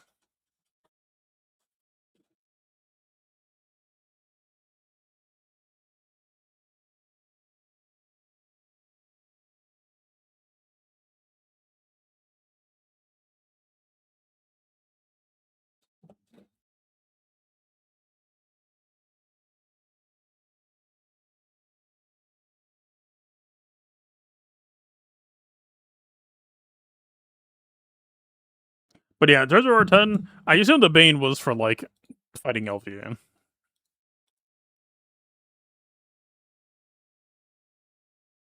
But yeah, I would not do shit like Ray.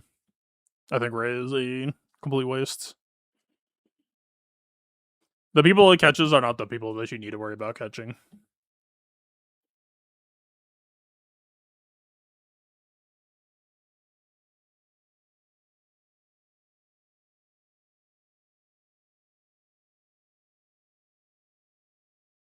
Alright, I'll chill with this for a bit. Call it a day.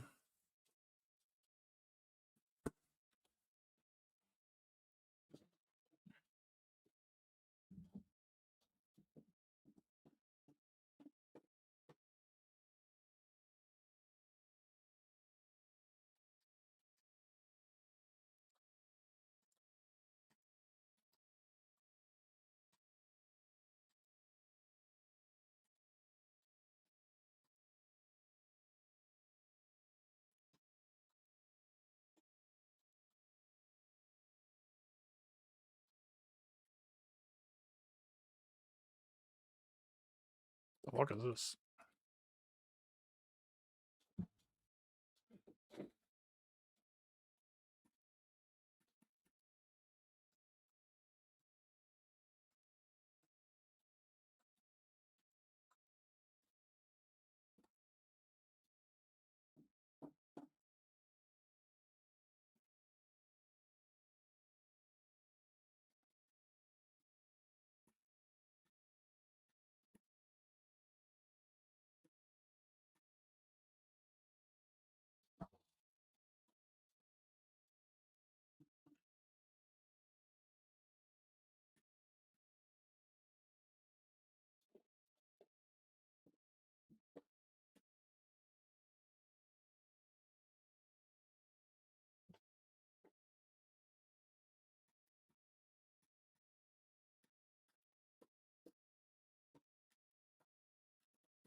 Jumping.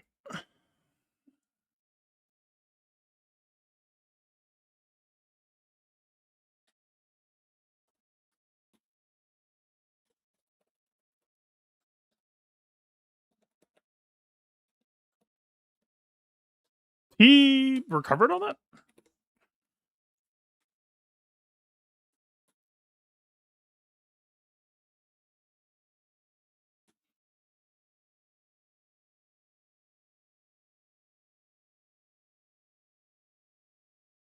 Did they rage quit?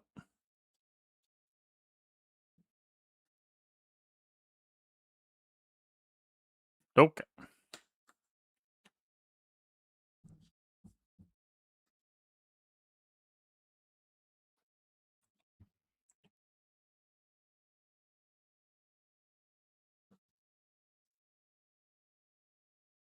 If I don't want to see it, I mean, hey man, I'm bitching, but like fucking, the game is the game, right? It is up to me to either adapt or not.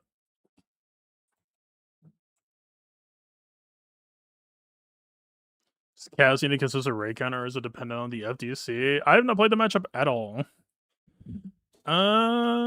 The toolset that Cassian has doesn't really sound raid favorite to me.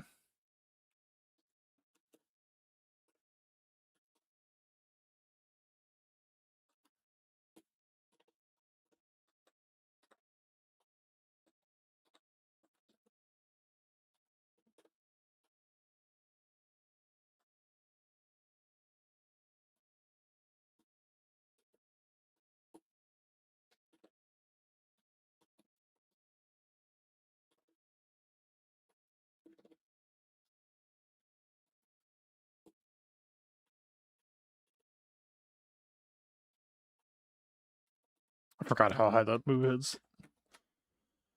Oh,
I tried to fucking Fury.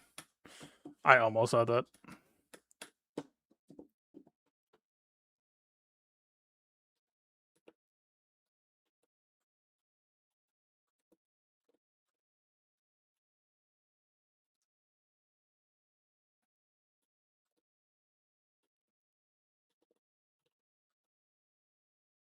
How in God's name?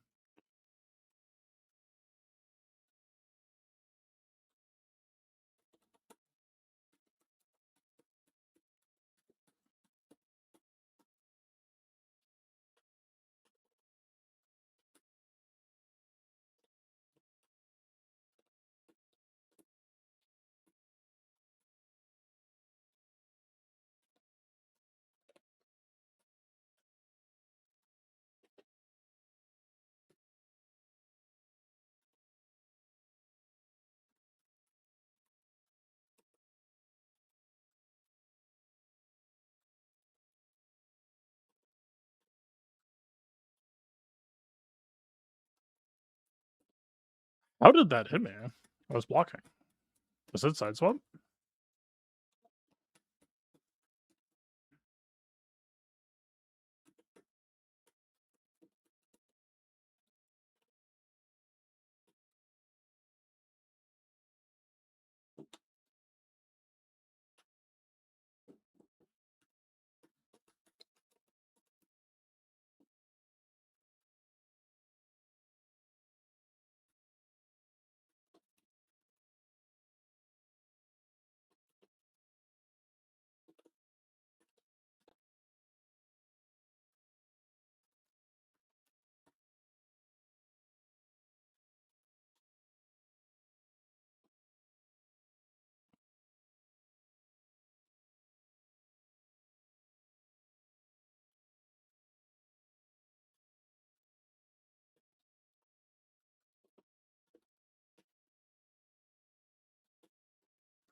I don't know why I stopped blocking low on that. He always does low.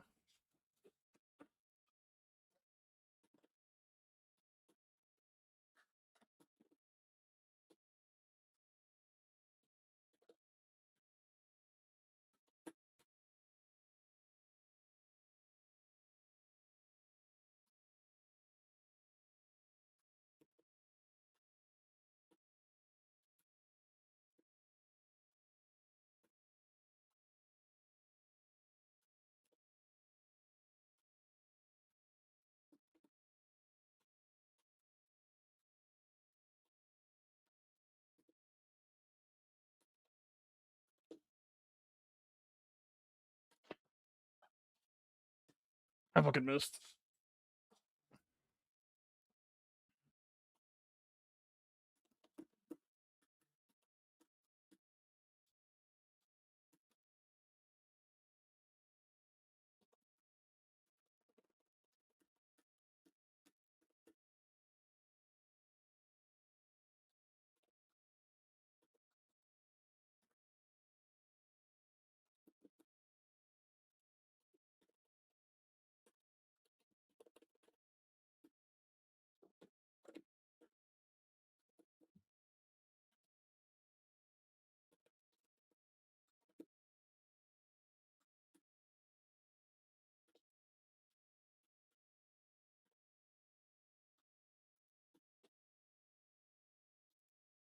Oh, the jab went the wrong way.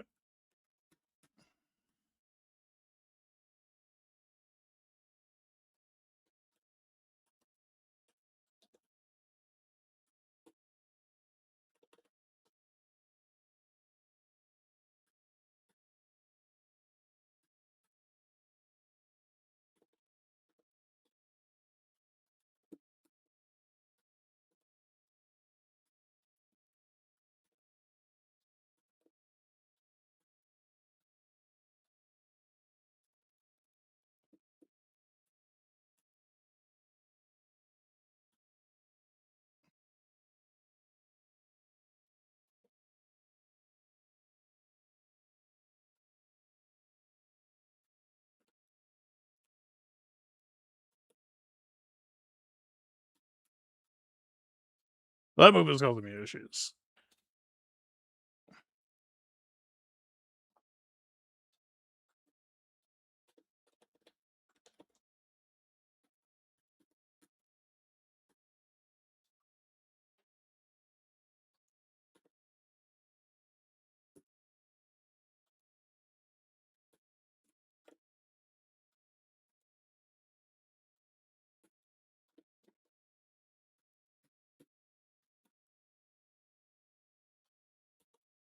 I'm late.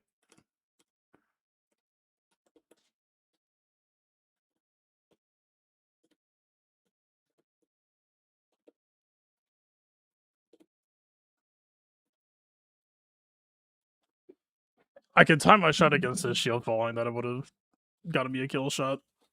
Isn't it right?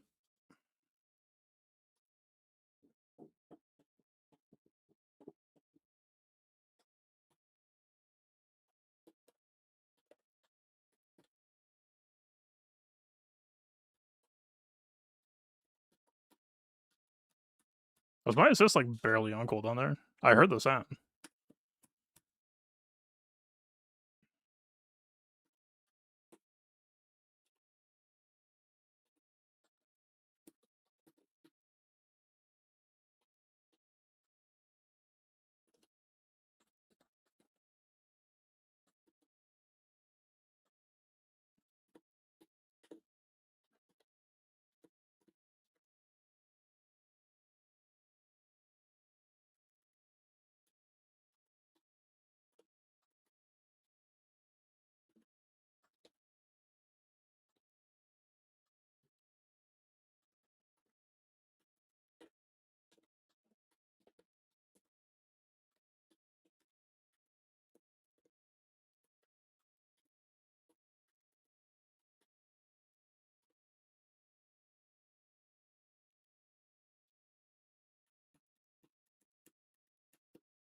That was early.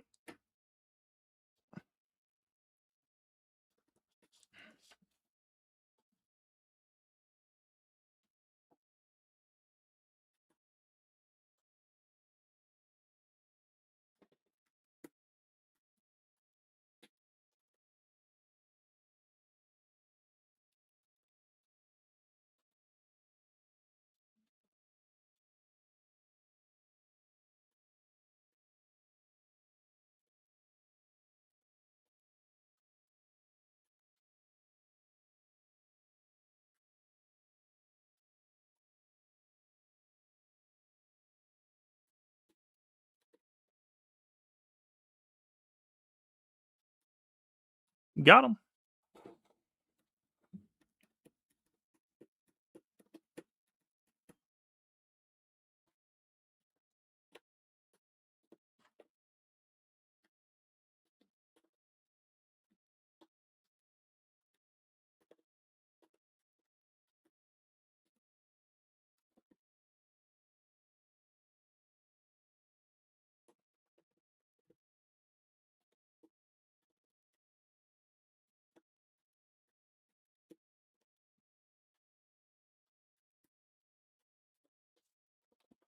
I was slow to flick there. Oh my god, that hit the fucking fadeaway.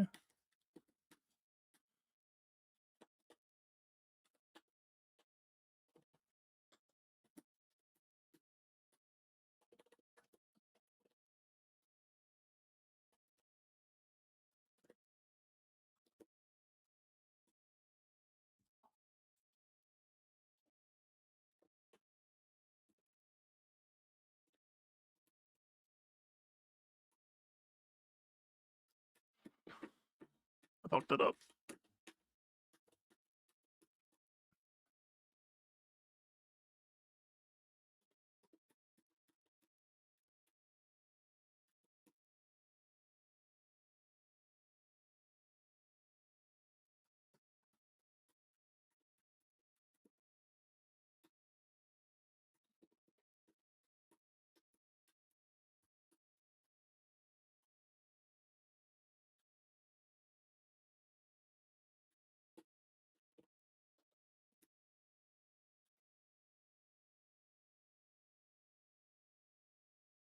Ah, why did I do that? He clearly wasn't following it.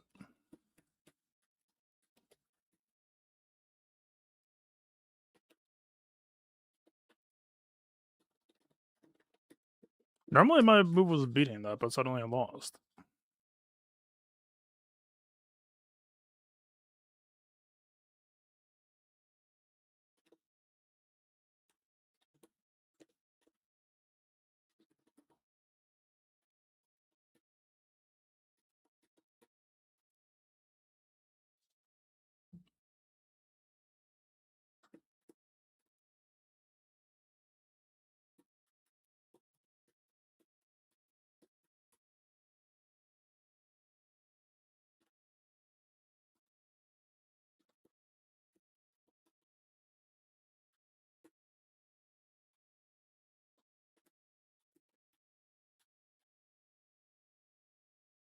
Why did my S2 not come out?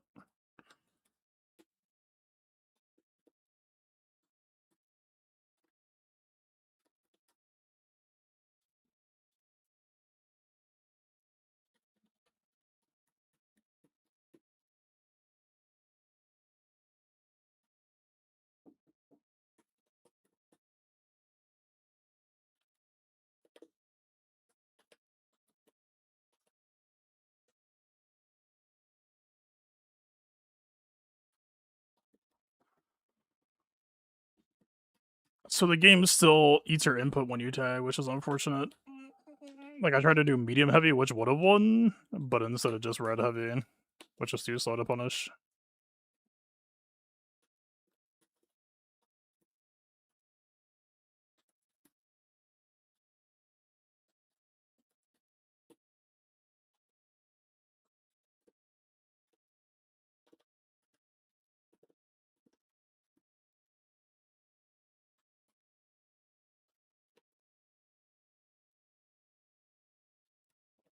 You got so much time to convert off that hit.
I tried to cancel another shot.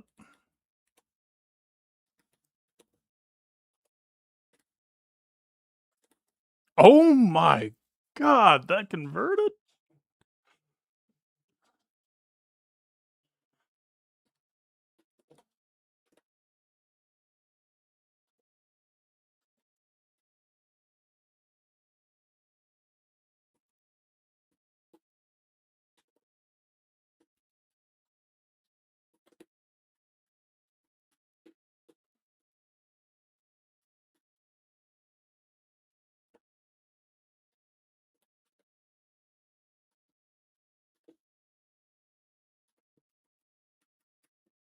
I should have tagged a little bit sooner.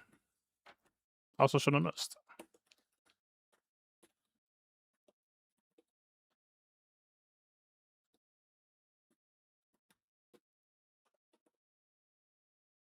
What am I doing?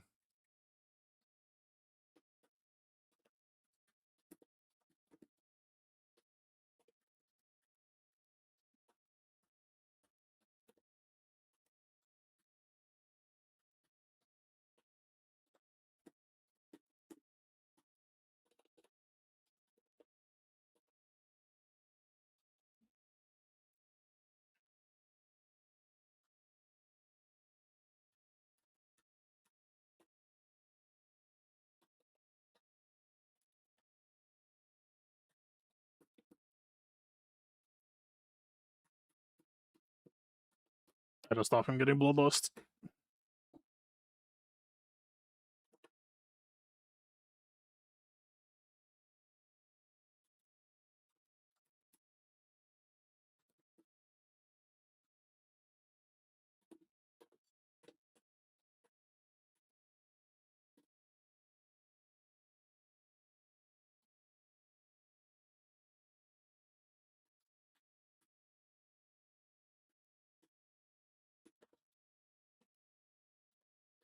Ah, it doesn't hit up anymore?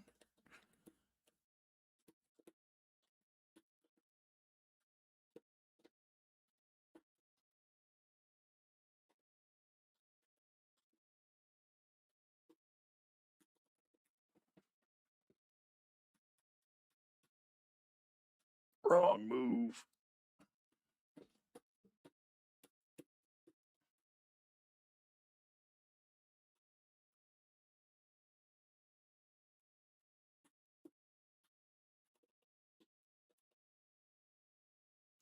The only combo I know.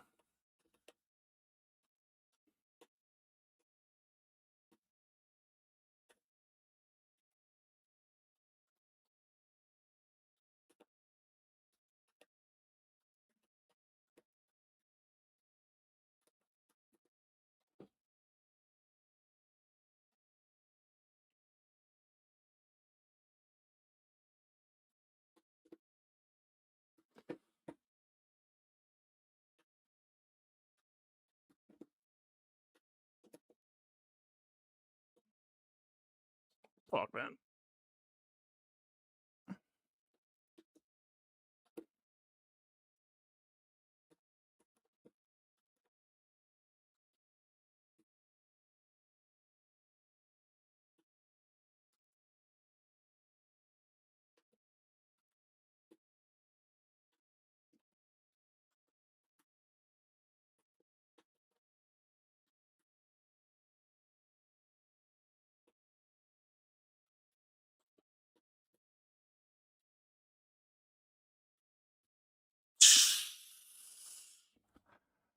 I did a down rocket blast that in my mind was gonna keep me in his arc. Somehow I did not get hit.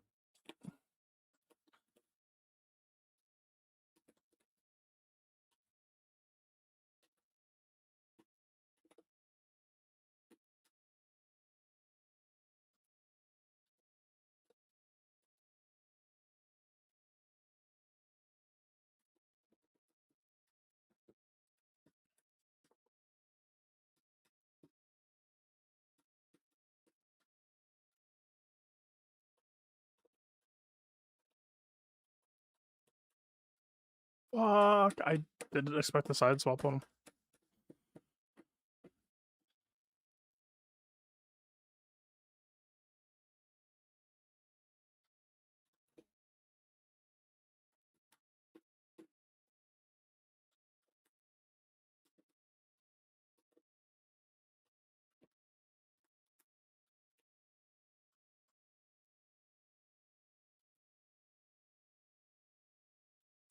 I did it early, I guess.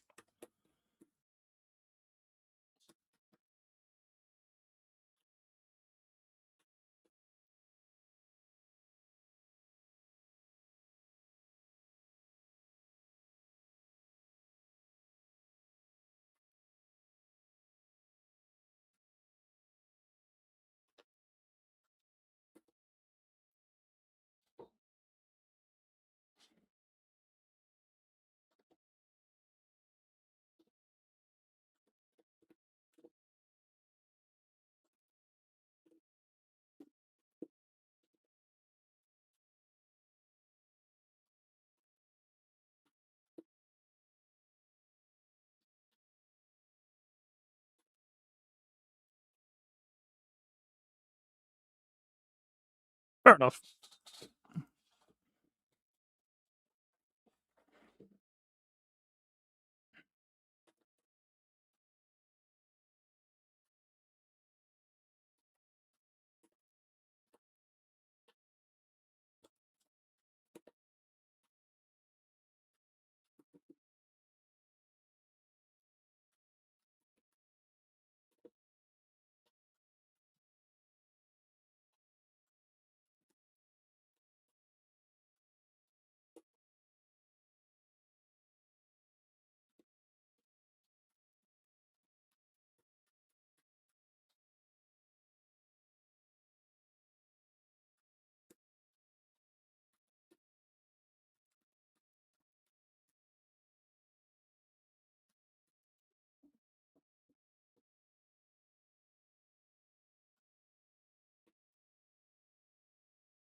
It hits straight above him, but not on the arc? Holy shit.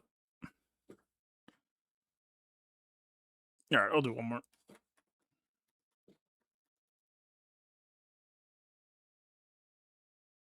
I got hit when I thought I was safe, and I didn't get hit when I thought I was, like, dead rights.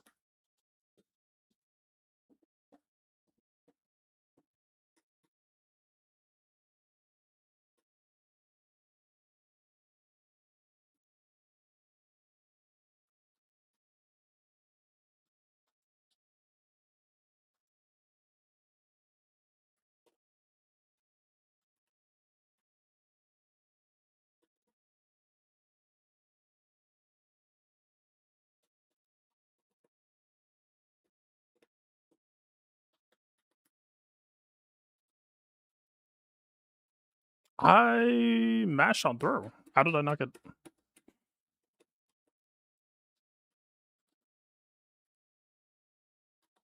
Oh my fucking god.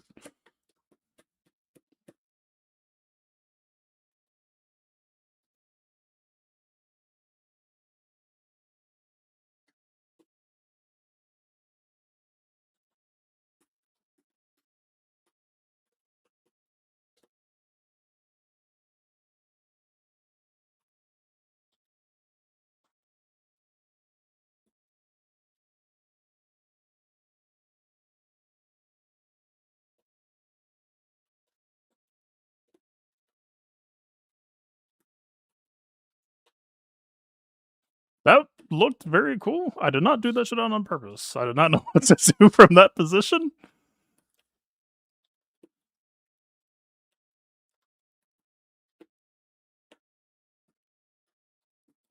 Oh my god, I almost had that happy birthday.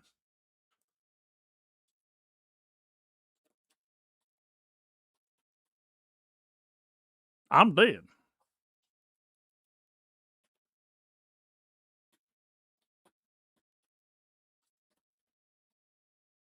Now I'm done.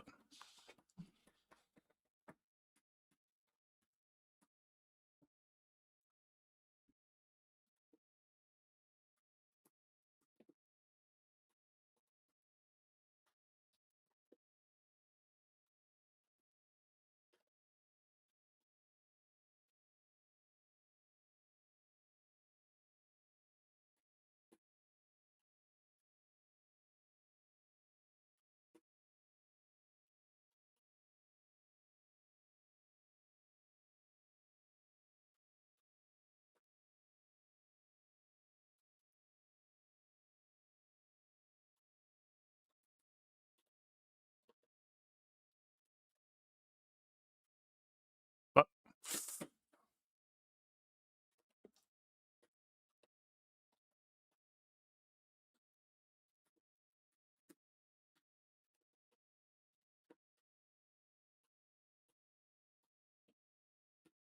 he has like 3 fucking years to follow it.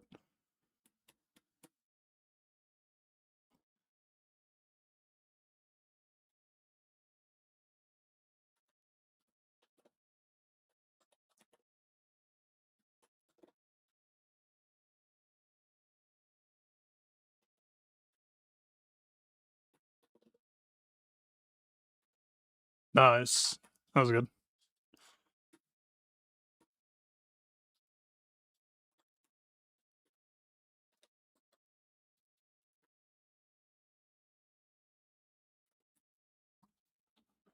The first time that it looked like it would hit, and then it hit.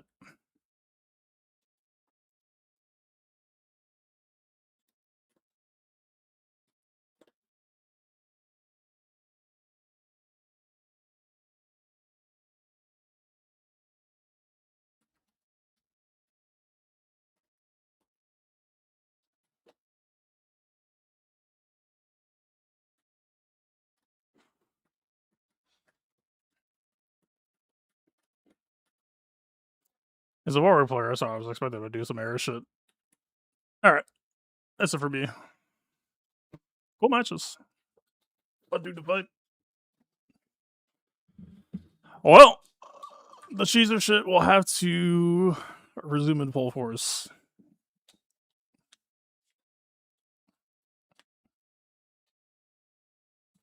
I am hoping this does not lead to more of them showing up, but I need to be prepared if it does. So we will see what happens. I mean, it's 3v3 next season, so there's only so much I could do there anyway. I like if CG could like double the undersize bonus of 3v3, I feel like that might be cooking. We'll see. All right. Anyway, thanks for hanging out. Later.